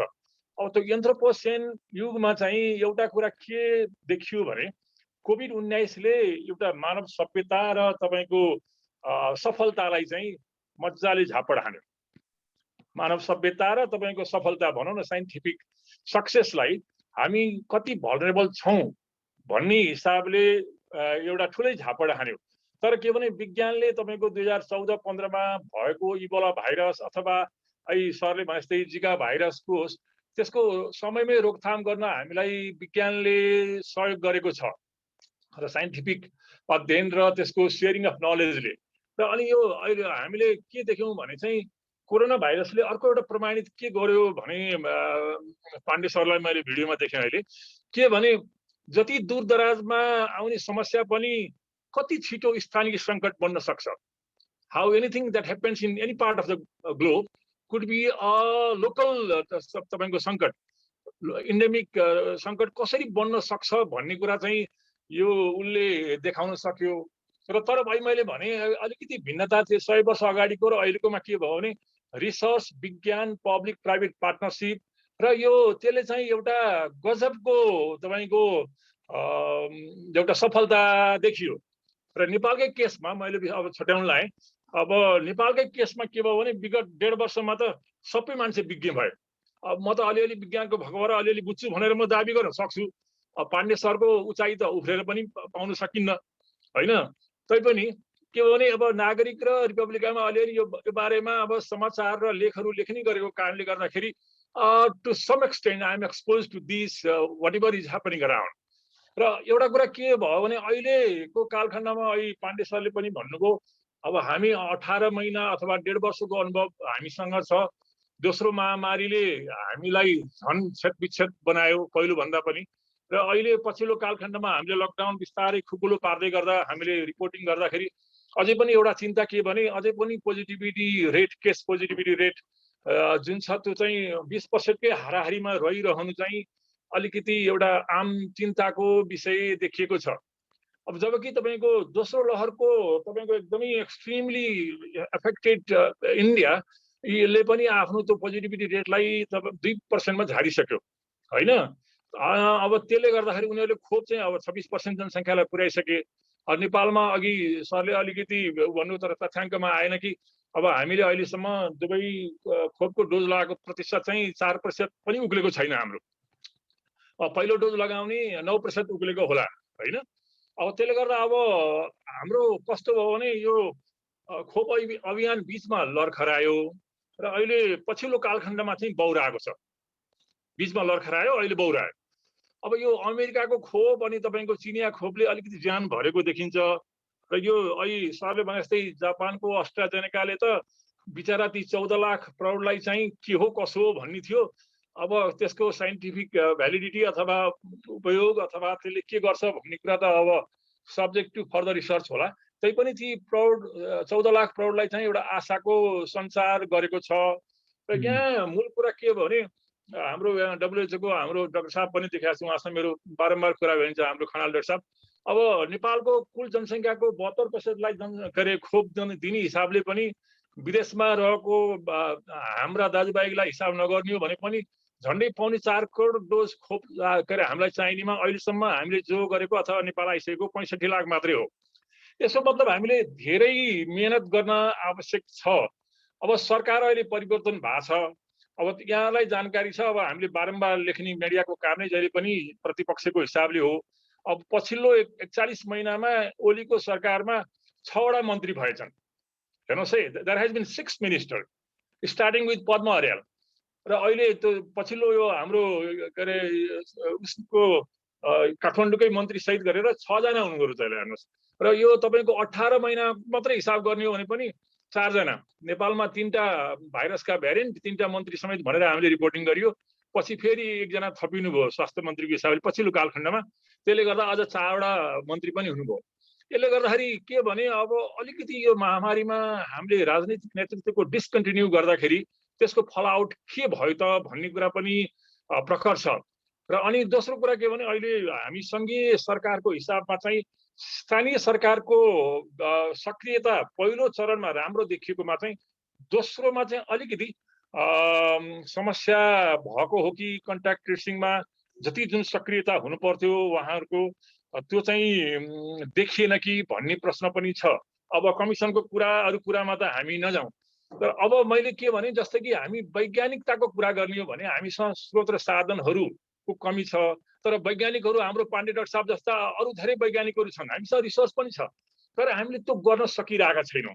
कहिले भ्याक्सिन ट्रायल नेपालमै गर्ने भनेर भन्छौँ, ओहो हुन लाग्यो भनेर भन्छौँ, ओहो भन्छौँ, त्यसपछि फेरि हराउँछ। त्यो भ्याक्सिन ट्रायलको विषय अहिले पनि चर्चामा छ, तर खै अगाडि बढेको छैन। अब जेनेटिक सिक्वेन्सको कुरा पनि तपाईँको डेल्टा अनि अरू एक्सट्रिम भ्यारिएन्टहरू आइरहँदाखेरिको स्थितिमा हामीले are we able to continue to find out what exactly is the nature of the virus that is circulating around our community भन्ने कुरा पनि हामीमा कहिले एउटा, कहिले दुईटा, कहिले तीनटा अध्ययनहरू भएको छन् होइन। त्यसले गर्दाखेरि हामीले गर्न त चाहन्छौँ, तर हामी खै कहीँ कता कता कम्पार्टमेन्टलाइज भइरहेछौँ। We are divided into many compartment. त्यसले गर्दाखेरि अलि सुरुमैदेखि नै हाम्रो यो महामारीको सङ्कट व्यवस्थापनको बहुआयामिकता, यसको बहुपक्षीय प्रकृति जुन छ, त्यो हिसाबले हामी चुकिरहेछौँ। अब त्यो हिसाबले अब जस्तो कि तेस्रो लहरमा पनि अहिले अब भारतले तेस्रो लहर आउँछ भनेर हिजो कि अस्ति मोदीले व्यापक रूपमा भारतीय मिडियामा आइसक्यो होइन। त्यो हिसाबले पनि अब हामीले त्यो तयारी गर्ने कि नगर्ने, त्यसले गर्दाखेरि अलिकति यो साइन्टिफिक कम्युनिटी अथवा रिसर्च अथवा मिडियाको जुन सहकार्य अथवा हाम्रो के अरे जुन सङ्कटलाई झेल्ने जुन एउटा त्यो पद्धति र जुन प्रयास छ नि, त्यसमा चाहिँ हामी कहीँ कतै अझै पनि सिकिरहेछौँ जस्तो लाग्छ। हिजो मात्रै हामीले एउटा आर्टिकल पब्लिस गरेका थियौँ, यो न्युजिल्यान्डमा चाहिँ तपाईँको एकदमै सक्सेस केस भनेर न्युजिल्यान्डको मानिएको, तर हिजो आज चाहिँ न्युजिल्यान्डका अस्पतालहरूमा बालबच्चाहरूको चाहिँ व्यापकै श्वास प्रश्वास सम्बन्धी समस्या भएर उनीहरू भर्ना भएको केस आइरहेछ अरे। त्यो चाहिँ के भन्दाखेरि चाहिँ इम्युनिटी डेप्थ भनेर तपाईँले प्रोलङ तपाईँको लकडाउनमा बस्दाखेरि चाहिँ मान्छेको जुन नेचुरल भाइरसप्रति लड्ने क्षमताको ह्रास हुँदाखेरि चाहिँ एउटा ग्याप, शरीरको प्रतिरक्षा प्रणालीमा ग्याप सिर्जना हुने र इम्युनिटी डेप्थको कारणले त्यो भएको हुनसक्छ भन्ने छ। त्यसले गर्दा यो एउटा कोरोना एउटा पहेलीको रूपमा आइरहेको छ। हरेक नयाँ नयाँ समस्याहरू आइरहेछन्, विज्ञान त्यसको विकल्प हो, तर नेपाल त्यो विज्ञानको श्रेणीमा अथवा श्रृङ्खलामा कहाँ छ भन्ने कुरा चाहिँ अब हामी आशावादी त हुन सक्छौँ, तर खोइ त्यति धेरै खुसी हुने चाहिँ म देख्दिनँ है डाक्टर साहब। Thank you very much, I am done. Thank you very much श्रीरामज्यू। हामीले सामान्यतया देखेको, सुनेको, भोगेको, बुझेको कुराहरू भन्दा धेरै यहाँले एउटा मिडियाको नजरबाट जे देख्नुभयो त्यसलाई स्पष्ट रूपमा हाम्रो अगाडि राख्नुभयो। एउटा आई ओपनरको रूपमा यसले हजुरको जुन यो छोटो वक्तव्य थियो त्यसले आई ओपनरको रूपमा काम गर्छ जस्तो लाग्छ हामी सबैजनाको लागि। धन्यवाद एकचोटि फेरि। अब हामी एकछिनमा यो क्वेसन एन्सरतिर लाग्छौँ। क्वेसन एन्सर लाग्नुभन्दा अगाडि म थोरै समय लिन चाहन्छु। आज हाम्रो छोटो इन्फर्मेसनको बावजुद हाम्रो कार्यक्रममा उपस्थित अघि मैले परिचय गराइसकेँ डाक्टर गेनाथ बरालज्यू हुनुहुन्छ, एनएचआरसीको चेयरम्यान हुनुहुन्छ उहाँ अहिले। यदि उहाँसँग थोरै समय छ भने म रिक्वेस्ट गर्न चाहन्छु साइन्टिस्ट नेपालको तर्फबाट एनएचआरसीले नेपालमा हालसम्म यो पेन्डेमिक सुरु भएदेखि गरेको काम अथवा यसको भूमिका अब आउने दिनहरूमा कस्तो हुन सक्ला। छोटकरीमा डाक्टर साहब केही कुरा दुई शब्द सुन्न सकेला हजुरबाट please. Thank you very much. सबैलाई धन्यवाद। यो साइन्टिस्ट नेपाल यो प्रोग्राममा म फर्स्ट टाइम एपियर हुँदैछु। मैले यसको इन्ट्रोडक्सन पनि भर्खर मात्रै पाएँ, डाक्टर बासुबाट मैले हिजो थाहा पाएको थिएँ। अनि यस्तो प्रोग्राम हुँदैछ भने चाहिँ ल म पनि सुन्छु नि, सुन्न मिल्छ मिल्दैन भनेर सोधेको थिएँ उहाँले। मान्छे हेर्दाखेरि इन्फर्मेटिभ प्रोग्राम हुँदो रहेछ, सबैलाई थाहा हुने र धेरै लेभलको धेरै तबकाको साथीहरू महानुभावहरू हुनुहुँदो रहेछ। यो भनेको चाहिँ राम्रै सेयरिङ हुन्छ भन्ने मैले अहिले बुझेको छु। अब यसमा जति कुराहरू यो कोरोनाको बारेमा डाक्टर बासुले भन्नुभयो, उहाँले सर्टली सबै समराइज गर्नुभएको छ। एनएचआरसीसँग गरेका कामहरू पनि उहाँले समराइज गरिदिनु भयो। म पनि यो as a chairman in NHRC few मन्थ्सदेखि मात्रै छु म यहाँ। अनि म चाहिँ अहिले दुबईतिर काम गर्छु, एउटा काठमाडौँ युनिभर्सिटीको यो प्रोफेसर अफ अब्स्टेटिक गाइनेकोलोजी हो म, अनि अहिले चेयरम्यानको रूपमा त्यहाँ काम गर्दैछु। र अहिले हेर्दाखेरि हामीलाई कति मलाई पहिले पनि थाहा थियो त्यहाँ जानुभन्दा अगाडि पनि हाम्रा कति च्यालेन्जेसहरू छन् भनेर। हाम्रो च्यालेन्जेस कस्तो हुँदो रहेछ भने हामी टेक्निकल मान्छेहरू, टेक्निकल रिसोर्स ह्युमन रिसोर्स भनेको जहिले पनि जहाँ रिसोर्सेसहरू अरू रिसोर्सहरू कम छ त्यहाँ चाहिँ ब्युरोक्रेसी र गभर्मेन्टको सिस्टम र एक्सटर्नल यो डेभलपमेन्ट र पार्टनरसँग डिपेन्डेन्ट हुनुपर्दो रहेछ। अनि हामीले यो गरिहाल्छौँ नि टेक्निकल्ली भन्ने कुराहरू पनि सम्भव नहुने। जस्तै भ्याक्सिन ट्रायलको कुरा आयो, भ्याक्सिन ट्रायल गर्नको लागि सर्टेन नियमावली हुनुपर्छ, किनभने रेगुलेसन भएन भने गर्न सकिन्न। रेगुलेसनकै पार्ट नै कमी रहेछ, त्यसलाई पास गर्नलाई पनि टाइम लाग्यो र एउटा भ्याक्सिन ट्रायललाई हामीलाई सपोर्ट गर्ने एउटा इडिपी पनि अहिले बाहिर गयो कि। यस्तो कामहरू हुँदो रहेछ। अब चाहिँ बिस्तारै हामीले सबैलाई कोलाबोरेसनमा ल्याएर हाम्रो क्यापेसिटी बिल्डअप गराउँदै हामी सेल्फ सस्टेन हुन सक्छौँ। अहिलेसम्म के छ भने हामी सस्टेनेबल प्रोग्रामहरू हामी गर्न नसक्दो रहेछ, जहिले पनि डिपेन्डेन्ट हुँदो रहेछ। नयाँ आयो कि ल फेरि अरूकै मुख ताक्नु पऱ्यो। हाम्रो सेल्फ सस्टेनेबल कहिले हुन्छ भन्दाखेरि हामी त्यसमा कमी छौँ। जस्तै हामीले डायग्नोसिस गरेर डाक्टर बासुले भन्नुभयो हामीले सुरुमा हङकङमा पठाउँ, पछि बिस्तारै हाम्रो यहाँ ल्याबोरेटरी सुरु भयो। अब त्यो पार्टको एक लेभलको त हाम्रो डेभलपमेन्ट सुरु भयो। अब त्योभन्दा माथि जानु पऱ्यो भने के गर्नु त? ट्रायल गर्नु पऱ्यो भने अझै छैन हामीसँग क्लिनिकल ट्रायल गर्नुपर्दा। त्यो किसिमको मेकानिजम हामीले डेभलप गरिसकेका छौँ। भर्खर मात्रै रेगुलेसन पास भएको छ। अब हामीले भ्याक्सिन ट्रायल क्लिनिकल ट्रायलहरू गर्न अब चाहिँ सक्छौँ। एकदम ढिलो भयो हामीलाई यो प्रोसेस गराउनलाई पनि, किनभने यो रेगुलेसनको पार्ट पऱ्यो, हामीले आफै पनि गर्न नसक्ने। यसमा एनएचआरसीले धेरै वेट गर्यो, कहिलेसम्म कति छिटो नियमले पास हुन्छ र हामी ट्रायलमा गइहालौँ भनेर। अनि सर्टेन भइरहेको कुराहरूमा अब्जर्भेसनल स्टडीहरू, यो अहिलेको भ्याक्सिन दिएको इफिकासीहरूको ट्रायलहरू, यो टेस्टहरू चाहिँ हुँदैछ रिसर्चकै फर्ममा, ट्रायल होइन। यसले कस्तो इफेक्टिभनेस ल्याउँछ भनेर रिजल्ट आइसकेपछि हामी यसलाई त डिसिमिनेट गरि नै हाल्छौँ। तर मेन कुरो के रहेछ भने हाम्रो क्यापेसिटी बिल्डअप चाहिँ टेक्निकल पार्टमा भइसकेको छैन, बिस्तारै हुने। यो अहिलेको कोरोना आएकोले मात्रै धेरै हाम्रो डेभलपमेन्ट भयो क्या।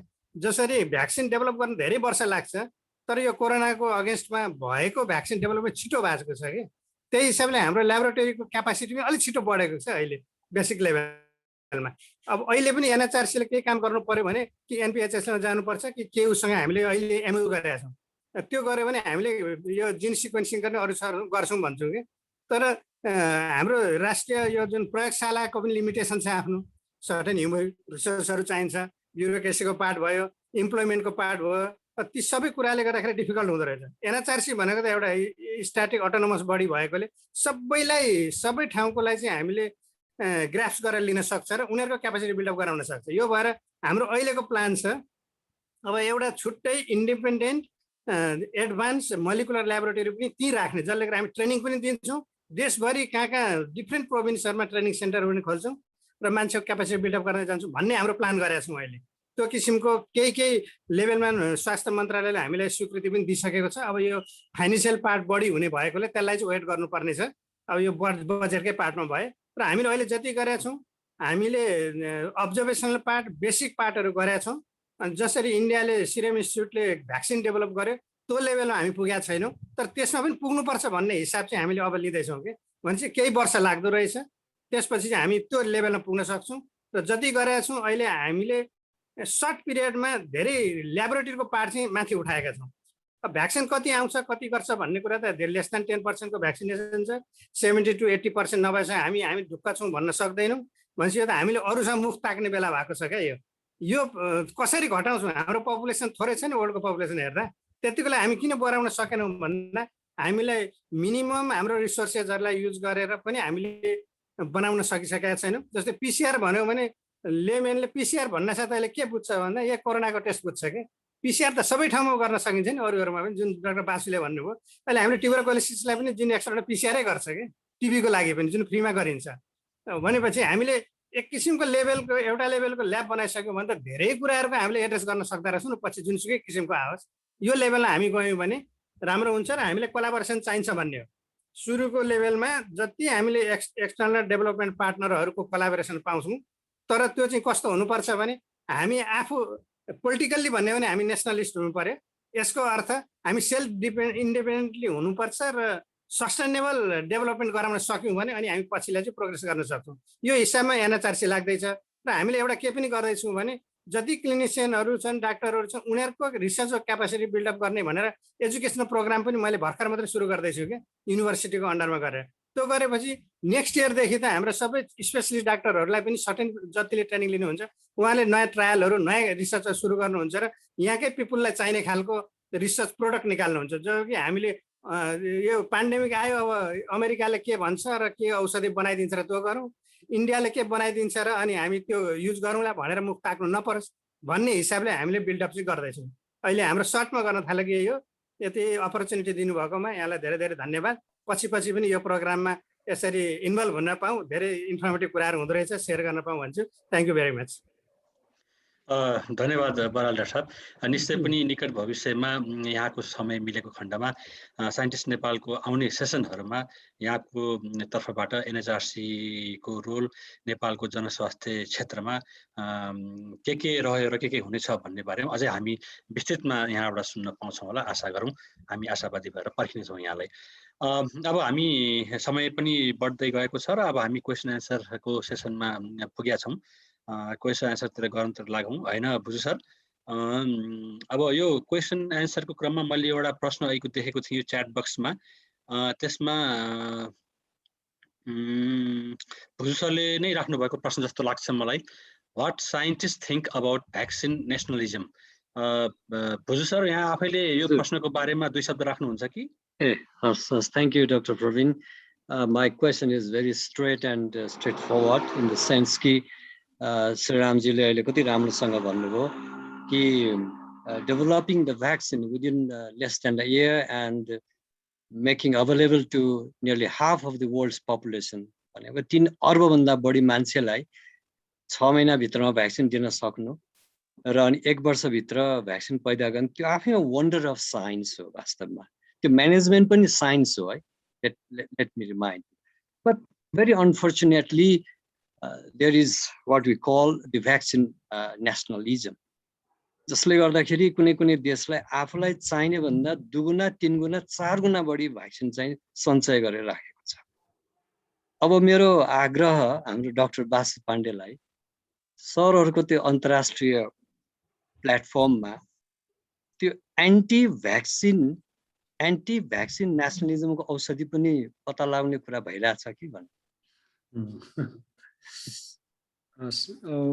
धेरै धन्यवाद sir such a wonderful question in fact हाम्रो डाक्टर सुधीर जी यो भ्याक्सिनोलोजीमा म पनि I went IVI for advance vaccinology course what happen to vaccine भन्ने मेरो विचारमा उहाँले अझ राम्रोसँग यसलाई प्रस्ताइदिनुहुन्छ जस्तो मलाई लाग्छ अब मलाई लाग्ने कुरा के भने डाक्टर बरालले पनि अलिकति कुरा ल्याइसक्नु भयो अब हामीले पहिला यो Japanese encephalitis there was a rampant problem thousand of people यो जापानिज इन्सेफ्लाइटिसले त के गर्थ्यो भने मृत्यु दर पनि अबाउट 50% थियो पहिला सुरुमा पछि घट्दै गएर 30% हुँदै सबै तराईका धनगढीकोमा जेई वार्ड थियो नेपालगञ्जमा त्यस्तै थियो र हामीले चाहिँ चाइनिजको एउटा एसए 1414-2 भन्ने भ्याक्सिन थियो जो चाहिँ लाइभ भ्याक्सिन हो अरू देशले चाहिँ त्यसको लागि आफ्नो देशमा ट्रायल गरेर मात्रै दिने भने तर नेपालले 1997 मा त्यो भ्याक्सिन ल्याए हामीले भ्याक्सिन ल्याएपछि there are very few case of Japanese encephalitis अब यो हामीले चाहिँ इन्टरनेसनली नै हुन्छ जस्तै हामीले हाम्रो डेटाहरू हाम्रो जिन सिक्वेन्सहरू जो जेआइएस एउटा त्यसमा सेयर गर्छौँ अब यस्तो धेरै इन्टरनेसनली पोलिटिक्स छ यहाँनिर मैले धेरै यसको बारेमा भन्न पनि सक्दिनँ र त्यसमा के भन्दाखेरि जस्तै हाम्रो भाइरस चाहिँ उहाँहरूले लिने सेयर गर्ने हामीले सेयर गरेर जिन ब्याङ्कमा डिपोजिट गर्नुपर्ने इन्टरनेसनल्ली नर्म्स छ we are bound to share our data a virus तर त्यो भाइरस लगाएर उहाँहरूले भ्याक्सिन बनाएपछि first they use them later we can use ours त्यसो भएको हुनाले हामीले अब हामी के गर्नुपर्ने डाक्टर बरालले भने जस्तै यहाँहरूले भने जस्तै वी निड टु हामीले यो फ्युचरमा हामीले आफ्नै अब हामीले धेरै भ्याक्सिन जस्तै सेल डेराइभ भ्याक्सिनहरू एनिमलमा बनाएकै छौँ हामीले रेबिजको भ्याक्सिन हामीले बनाएकै छौँ why not for women beings अब अर्को यहाँहरूलाई थाहा होला यो स्नेक बाइटको हामीले एन्टी स्नेक भ्यानम चाहिँ अहिले इन्डियाबाट ल्याउँछौँ इन्डियामा animal right ग्रुपले they are asking that why त्यो पोइजन चाहिँ होर्समा राखेर होर्सबाट सिरम बनाएर ल्याउने हो। उनीहरूले हाम्रो जनावरलाई पोइजन राखेर अरू देशलाई किन दिने? We need to stop it भनिरहेछ। त्यसो भए हामी सेल्फ सस्टेन नै हुनुपर्ने हो, नत्र त we always dependent with other. यसको लागि चाहिँ हामी अब इन्टरनल्ली म पनि यसमा कुरा त हामी इन्भल्भ भइरहेछौँ। यो चाहिँ बजेटरी हिसाबले बजेट पनि हुन्थ्यो होला, अब देशमा धेरै कुराहरू छ, यसमा चाहिँ गभर्मेन्टकै तर्फबाट जुन छ नि हाम्रो सिस्टमले it's so much difficult to go head. हामीले गर्न चाहन्छ जस्तै सिक्वेन्सिङको इन्फर्मेसन मैले 20 वर्ष पहिला हामीले गरेको कुरा अहिले हामीले we cannot do it here. अब हामीले अर्को देशमा पठाएर 35वटा भाइरसको सिक्वेन्स यहाँ भनेर हामीले फेरि यहाँ नेपालमा यस्तो उस्तो आयो भन्नुपर्ने, हामीले त डेली गर्नुपर्ने त्यो अवस्था।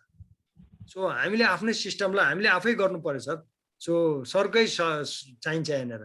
Doctor Dinesh Bhuju, you are the leader, so let us, we all scientists, we want to do it, but somehow there are some obstacle. त्यति नै भनौँ क्या सर।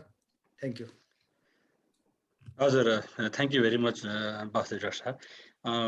भ्याक्सिनको सवालमा डाक्टर भुजूले भर्खर भन्नुभयो जस्तै जब भ्याक्सिन सुरु भयो त्यति बेला विजय म्याडम, हजुरलाई म थोरै एकछिनमा समय दिन्छु। हजुरको हात उठाउनु भएको मैले देखेँ। हजुर, जस्ट भ्याक्सिनेसनको बारेमा थोरै दुसम्म राख्न खोजेको मैले। जब भ्याक्सिन विश्वमा उत्पादन हुन थाले, अघि भुजूले भन्नुभयो जस्तै धमाधम ठुल्ठुला देशहरू जसले उत्पादन गरिरहेका थिए तिनीहरूले स्टोर गर्न थाले आफ्नो जनताको लागि। तर अहिले अलिकति सिनारियो चेन्ज भएको देख्छु म पर्सनल्ली न्युजहरूमा आएको कुरा सुन्दाखेरि। अब संसारले बिस्तारै के बुझ्दैछ भने भ्याक्सिन हाम्रो लागि पनि चाहिन्छ, तर भ्याक्सिन हाम्रो लागि मात्र होइन रहेछ। सबभन्दा पहिला त भ्याक्सिन त ती गरिब, कम विकसित, एकदमै स्वास्थ्य सेवा एकदम कम भएको ठाउँका ती जनतालाई नै पहिला भ्याक्सिन लगाउनु पर्दो रहेछ। हामी ठुलो विकसित अमेरिका, युरोप, जापानले मात्र लगाएर नहुने रहेछ भन्ने कुरा बिस्तारै यिनीहरूले बुझ्न थाले जस्तो लाग्छ मलाई। किन भन्दाखेरि सबभन्दा पहिला त यो ट्रान्समिसन नै ब्रेक गर्नु पर्यो। ट्रान्समिसन अत्यधिक हुने ठाउँ भनेको हाम्रा जस्तै नेपाल, दक्षिण एसिया लगायत हाम्रा देशहरूमा बढी ट्रान्समिसन हुने हो। ट्रान्समिसन भएपछि म्युटेसन हुन्छ, म्युटेसन भएपछि नयाँ प्रजाति आउँछ, नयाँ प्रजाति आएपछि त्यसको सङ्क्रमणका नयाँ श्रृङ्खलाहरू फेरि सुरु हुन्छन्। यो सबै चेन ब्रेक गर्नलाई भ्याक्सिन चाहियो। भ्याक्सिन अमेरिकामा फर्स्ट दिनुभन्दा पनि नेपालमा फर्स्ट पहिला दिएपछि बल्ल बल्ल ट्रान्समिसन रोकिने भयो हाम्रो जस्तो गरिब देशहरूमा। त्यसले गर्दा पछिल्लो समाचार अनुसार अब जापान जस्तो देशले पनि भ्याक्सिन उत्पादन गरेर आफू लगाउने भन्दा पहिला बरु नेपाल जस्तो देशलाई दिउँ भन्न थालेको छ। जापान जहाँ भ्याक्सिनेसन अति नै कम छ, नेपालभन्दा थोरै माथि होला। त्यति मात्र होइन, जापान जस्तो देशमा त पिसिआर पनि यति धेरै कम गरिएको छ, त्यहाँ नेपालभन्दा थोरै मात्र अलिक बढी गरिएको छ। त्यस्तै चाइना त भइहाल्यो, उसले संसारमा आफ्नो भ्याक्सिन धेरै ठाउँमा पुर्याइसकेको छ। त्यस्तै आएर अहिले अस्ट्रेलिया जस्तो देशले पनि अब भ्याक्सिन हामीलाई भन्दा पनि अरूलाई चाहिँदो रहेछ भने जस्तो कम विकसित देशहरूलाई दिन थालिसकेका छन्। त्यसले गर्दाखेरि अहिले विकसित देशहरूले अब हामीलाई भन्दा पनि कम विकसित देशलाई बढी चाहिने रहेछ भनेर अलिकति उदार भएको जस्तो देखिन्छ यो पछिल्लो समय। आशा गरौँ अब यी ठुला देशहरूले हाम्रो देशहरूलाई धेरैभन्दा धेरै भ्याक्सिन देलान्, हाम्रो जनताहरूले धेरैभन्दा धेरै भ्याक्सिन लगाउन पाउलान्, त्यसपछि ट्रान्समिसनको एउटा चेन ब्रेक होलान्, म्युटेसन त्यसपछि बन्द होला र नयाँ भ्यारिएन्ट आउनु पनि बन्द होला। त्यति बेला भ्याक्सिनको महत्त्व अझै बढी हुनेछ र त्यसपछि बल्ल ठुला देश लगायो भने चाहिँ उनीहरूलाई पनि ठिक होला। होइन भने हाम्रो देशबाट, इन्डियाबाट, बेलायत र अमेरिकामा जसरी चाहिँ यो डेल्टा भ्यारिएन्ट फैलेको छ त्यस्तो नयाँ फेरि भ्यारिएन्ट उनीहरूमा पुग्न कुनै समय लाग्दैन। त्यही भएर पहिला भारतलाई नै अथवा नेपाल जस्तो भारत देशलाई नै बडा यो ट्रान्समिसन बन्द गर्नु पर्यो भ्याक्सिनेसनको मार्फत। यसरी प्रश्न लिने क्रममा अघि भर्खर विजया म्याडमले हात उठाउनु भएको थियो र एक दुईवटा प्रश्न अझै पनि छन्, च्याटमा मैले देखिरहेको छु। विजया म्याडम, हजुरले आफ्नो माइक अनम्युट गरिदिनु होला र छोटकरीमा आफ्नो प्रश्न राखिदिनु होला।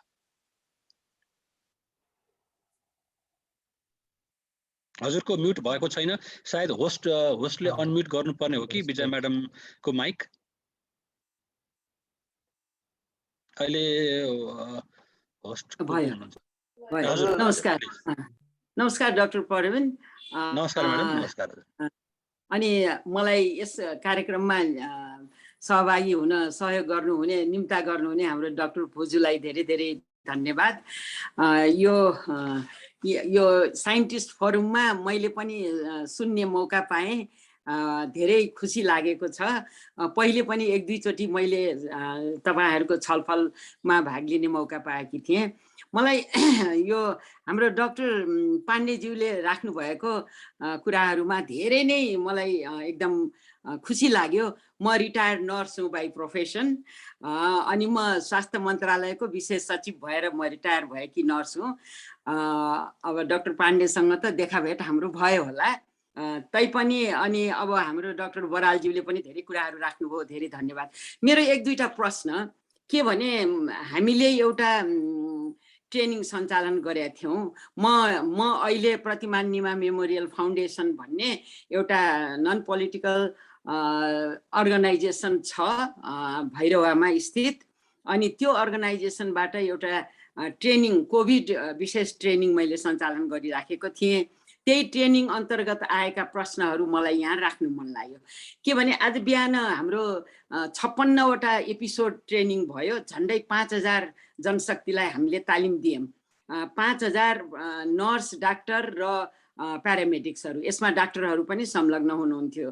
अनि आज बिहानको एउटा एपिसोड भन्दै म अरू कुरा राख्छु। आज बिहान एकजना नर्स बहिनीले के भन्नुभयो भने, भेरोसिल भ्याक्सिन हामीलाई जवाब दिन एकदम गाह्रो भएको छ भन्ने कुरा आयो नर्सहरूको। किनभने डाक्टर भाइहरूले भन्दा धेरै समय हामी बिरामीसँग, बिरामीको भिजिटरसँग र हाम्रो इभन कम्युनिटीसँग समय हामीले धेरै बिताउनु पर्छ, हामी प्यारामेडिक्स र नर्सहरूले। अनि प्रश्न धेरै आउँछन् हामीलाई नै।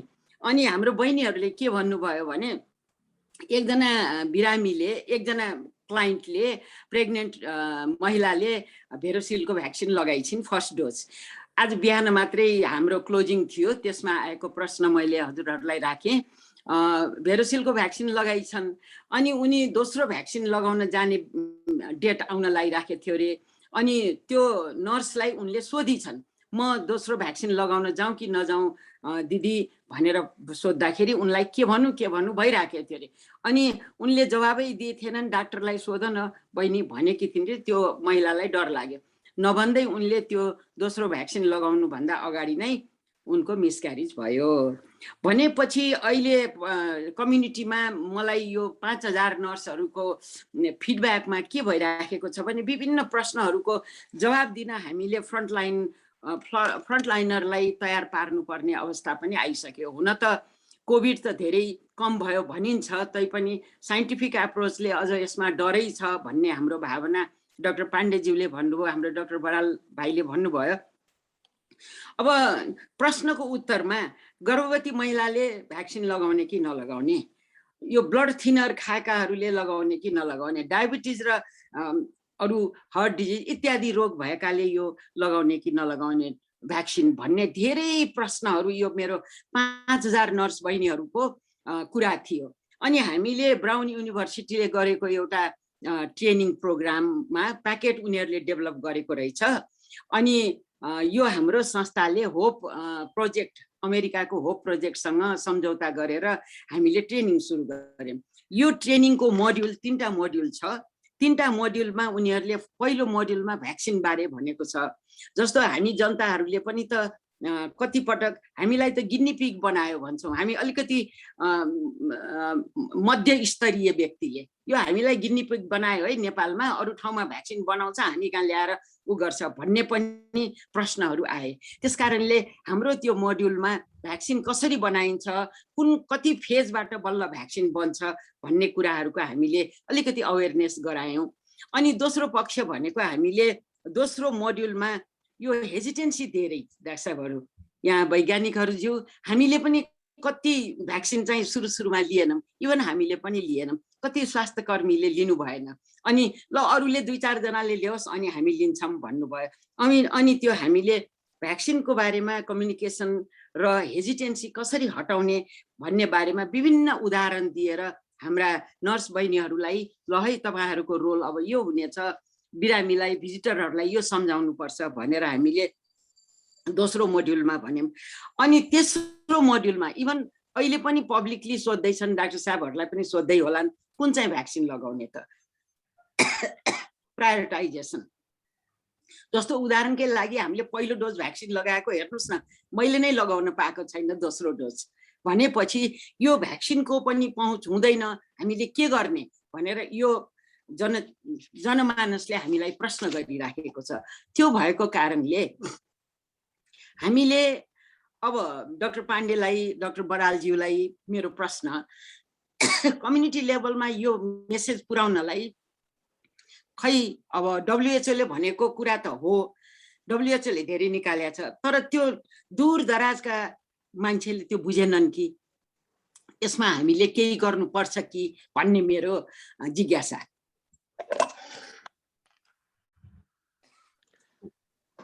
हजुर पाण्डे साहब, हजुर म्याडमको लागि छोटकरीमा उत्तर। हजुर म्याडम नमस्कार। हजुरलाई किन हामी सँगै काम गरेका छौँ, कति किन नचिन्नु हजुरलाई। Thank you so much.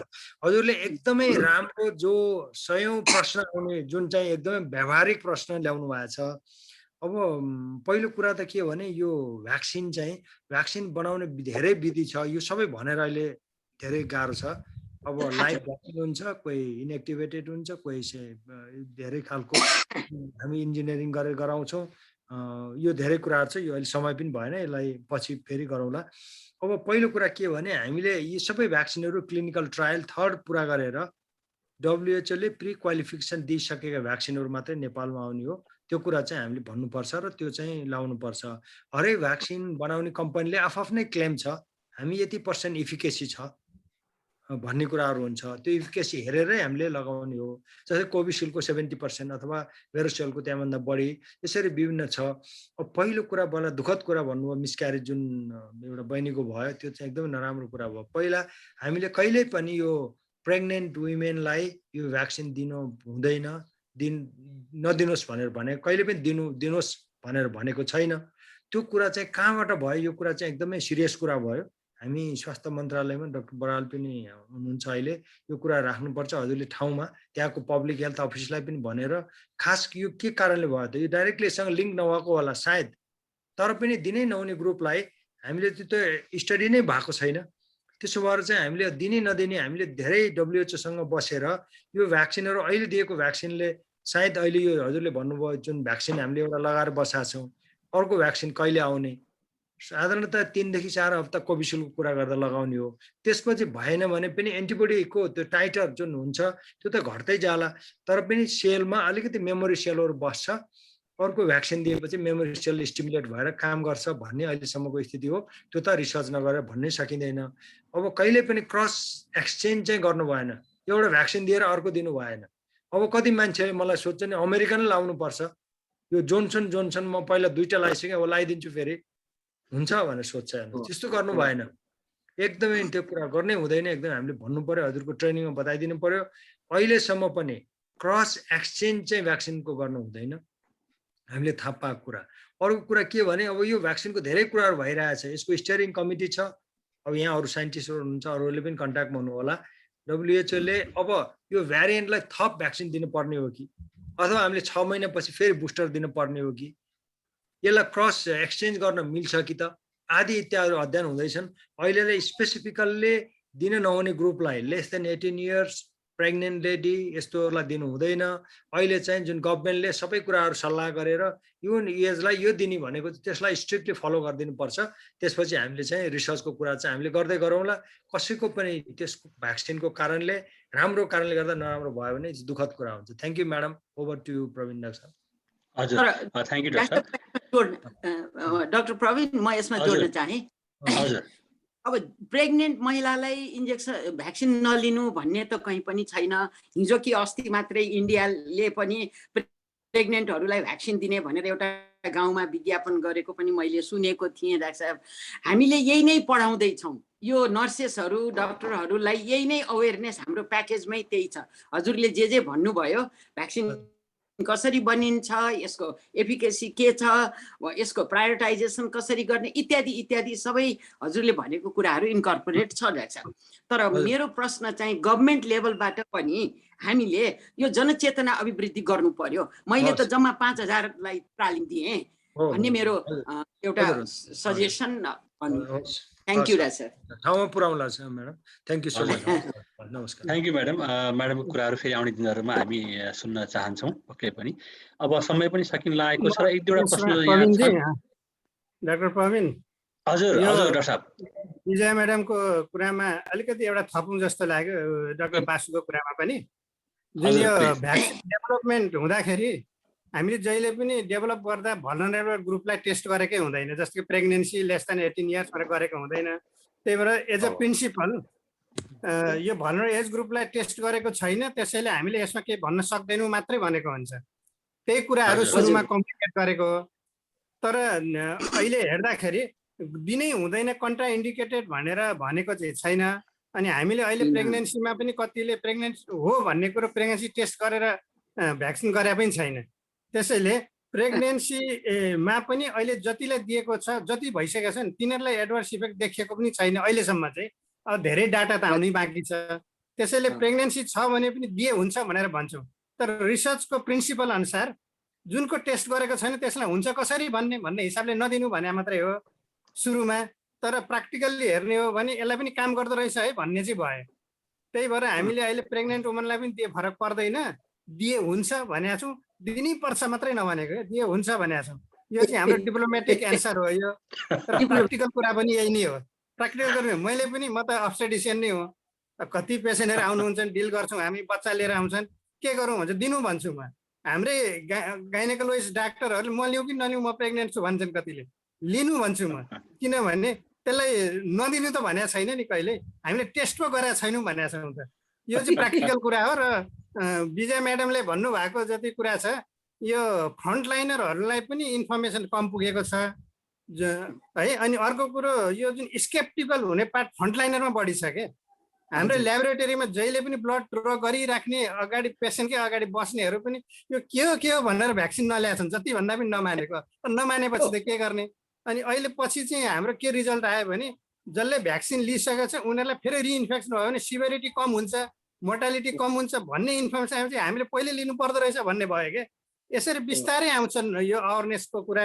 र यो चाहिँ सबैले लिनुपर्छ भन्नु पनि पर्छ। र अवेरनेस भन्ने कुरो चाहिँ दूर दराजमा मात्रै होइन। मैले यो अहिले सेन्ट्रल हस्पिटलकै कुरा गर्दैछु, त्यहाँको फ्रन्टलाइनरले लगाएनन् क्या सुरुमा, हाम्रो स्पेसियलिस्ट डाक्टरले पनि लगाएनन् के हो भनेर। अनि जबकि अहिले हामीले गिनिपिक बनाएको पनि होइन, अहिलेको त बाहिरै टेस्ट गरे उनीहरूले आफ्नो जनतालाई दिए, हामीले मागेर ल्याएपछि थियौँ भने हामीले पनि गिनिपिक बनाएको पनि होइन, हामी त माग्दैछौँ नि। त्यसैले यो कति कुराहरू चाहिँ हामीले स्केप्टिकल भएको मात्रै हो। अनि इन्फर्मेसन चाहिँ कम पुगेको छ सबैमा, हेल्थ म्यान पावरमा पनि कम पुगेको छ, पब्लिकलाई कम पुग्ने त भइहाल्यो। त्यसैले मिसकम्युनिकेसन बढी भइरहेको छ। Thank you very much.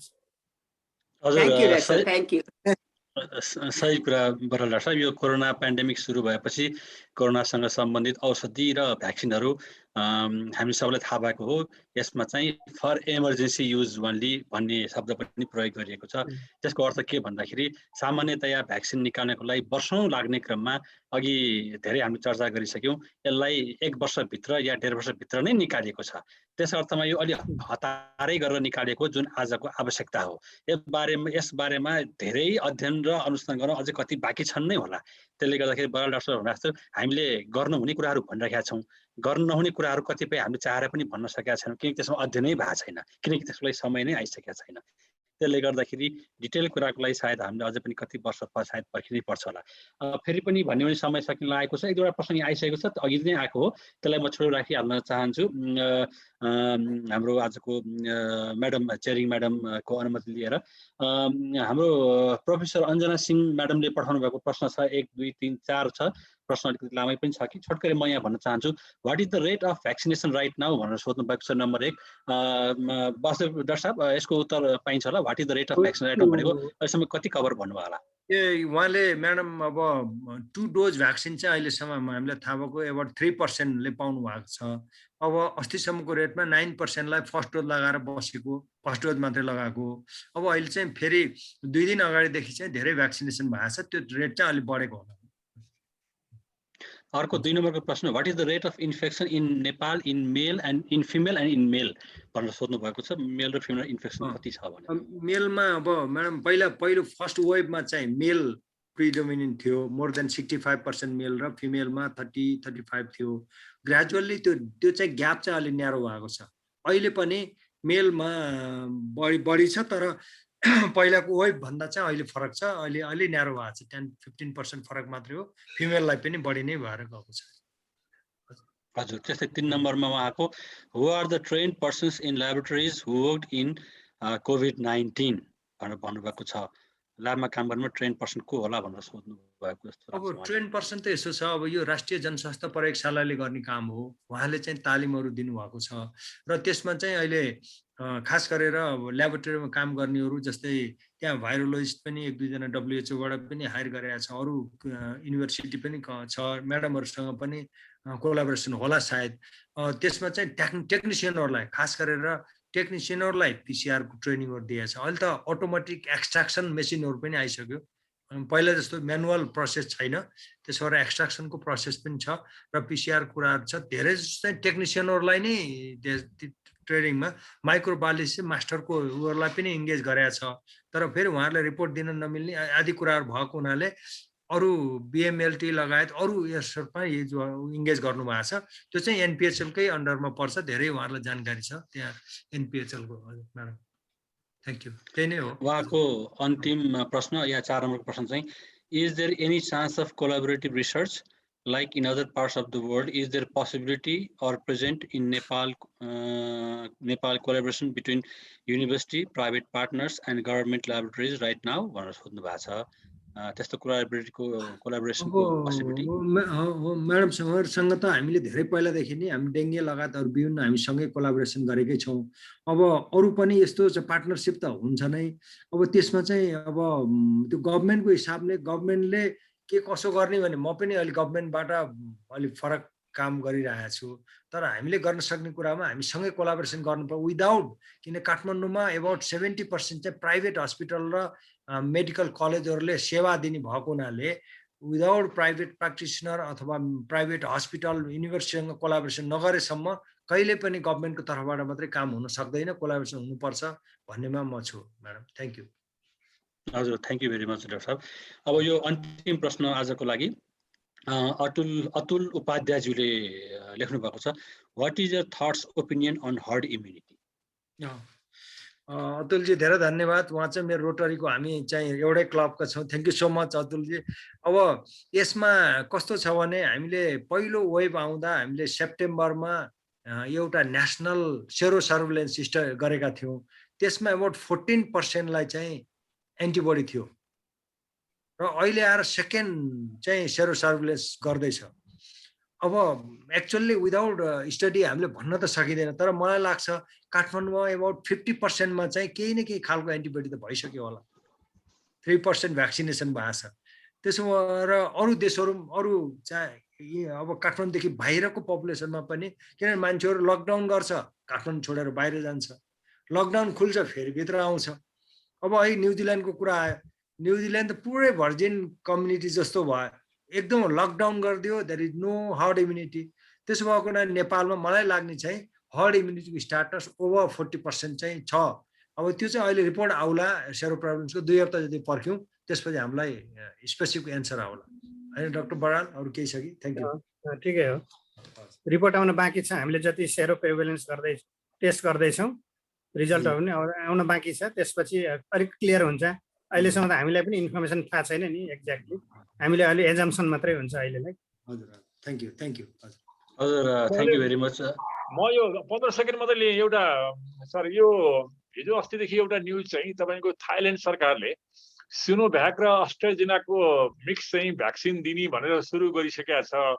अब त्यसले गर्दा अब यो के अरे विभिन्न खोपहरूको तपाईँको मिक्स डोजेसहरूमा चाहिँ अब हाम्रै छिमेकी भनौँ न थाइल्यान्डमा चाहिँ अस्ट्राजेनेका र सिनोभ्याकको चाहिँ मिक्स दिने भन्ने पब्लिक अनिजी र साइन्टिफिक त अझै बाँकी नै छ।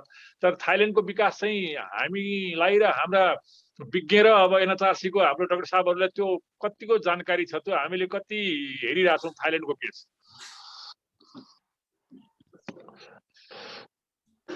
यो मिक्सिङको पार्ट चाहिँ अहिले स्पोरेडिकल्ली आइरहेको छ। मिक्सिङ कति भ्यालिड हो, कति साइन्टिफिकल्ली प्रोमिजिङ छ भन्ने कुरा चाहिँ। अनि यो सुरु भएको कारण हाम्रो स्कार्सिटीले नि हो। युकेमा पनि त्यही कुरा मैले हिजो मात्रै पढ्दै थिएँ। युकेको पनि सबै भ्याक्सिन एडुकेट नपुगेपछि अर्को लगाउनै पर्ने भयो, अरू केही पाइएन भनेर हुँदैछ। कोभिसिल्ड पहिले पाएन, अब नआएपछि अर्को लाउनु पर्ला भन्ने हाम्रोतिर पनि सुरु भइसकेको थियो। भनेपछि यो चाहिँ अहिले रिसर्चकै फेजमा भन्नुपर्छ, किन यसको आउटकम के भन्ने कुरो थाहा छैन, एड्भर्स इफेक्ट के हुन्छ भन्ने कुरो पनि अहिलेसम्म थाहा छैन।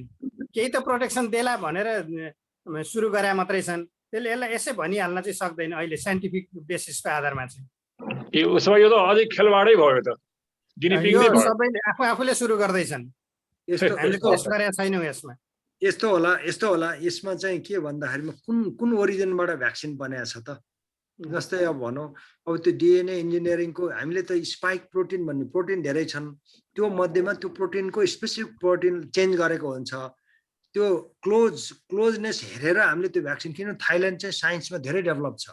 अहिले WHO मा पनि यहाँ डाक्टर सुधीरहरू अरू पनि हुनुहुन्छ, यसको बारेमा क्रस भ्याक्सिनेसन चाहिँ गर्नुपर्छ भन्ने चाहिँ स्ट्रङ आइरहेको थटहरू, त्यो आएर अलिकति समय लाग्छ, किनभने त्यो दुईटा राखेर त्यसले न्युट्रलाइजिङ एन्टिबडी बनाउँछ कि बनाउँदैन भन्ने हेर्नुपर्ने हुन्छ। त्यसबाट उहाँहरूले गरिसक्यो होला, थाइल्यान्ड अलि अगाडि भएको हुनाले नगरेर कुनै पनि हुमेनमा दुईटा त्यसरी क्रस भ्याक्सिन दिने चाहिँ खेलबाड चाहिँ गर्न पाइँदैन, गर्दैन कुनै पनि देशले। हामीले बरु यसले गरेको छ भनेर हामीले गर्न नसक्नेले ल यसबाट गऱ्यो भनेर सिकेर गर्ने हो, तर थाइल्यान्डले त्यसरी गरेको मलाई लाग्दैन। उहाँहरूले गरेको कुरा ठिक हुन सक्छ, उहाँहरूले न्युट्रलाइज एन्टिबडी हेरेर त्यसलाई गर्न मिल्ने, they are very close vaccination भनेर उहाँहरूले गरेको होला। त्यो चाहिँ हामीलाई आइदियो भने it's a good news. Thank you. हाम्रो सुधीर खनाल सरले जब हाम्रो यो छलफल हुँदाहुँदै त्यहाँ एउटा उत्तर दिनुभएको छ। हजुर, यो अस्ट्राजेनेकाको फर्स्ट डोज र फाइजरको दोस्रो डोज चाहिँ रेकमेन्डेड भइसक्यो एउटा भन्ने लाइनमा उहाँले खोइ बोल्नु भएको छैन बोल्न त, तर त्यहाँ उहाँले चाहिँ च्याटमा चाहिँ एन्सर गर्नुभएको छ। सबैको जानकारी मेसेजहरू आएको छ भर्खर बासुदेव भनिहाल्नुभयो, यो मिक्स गर्ने ट्रेन्डहरू आएको छ। प्रोभाब्ली यो राम्रो पनि हुन्छ होला।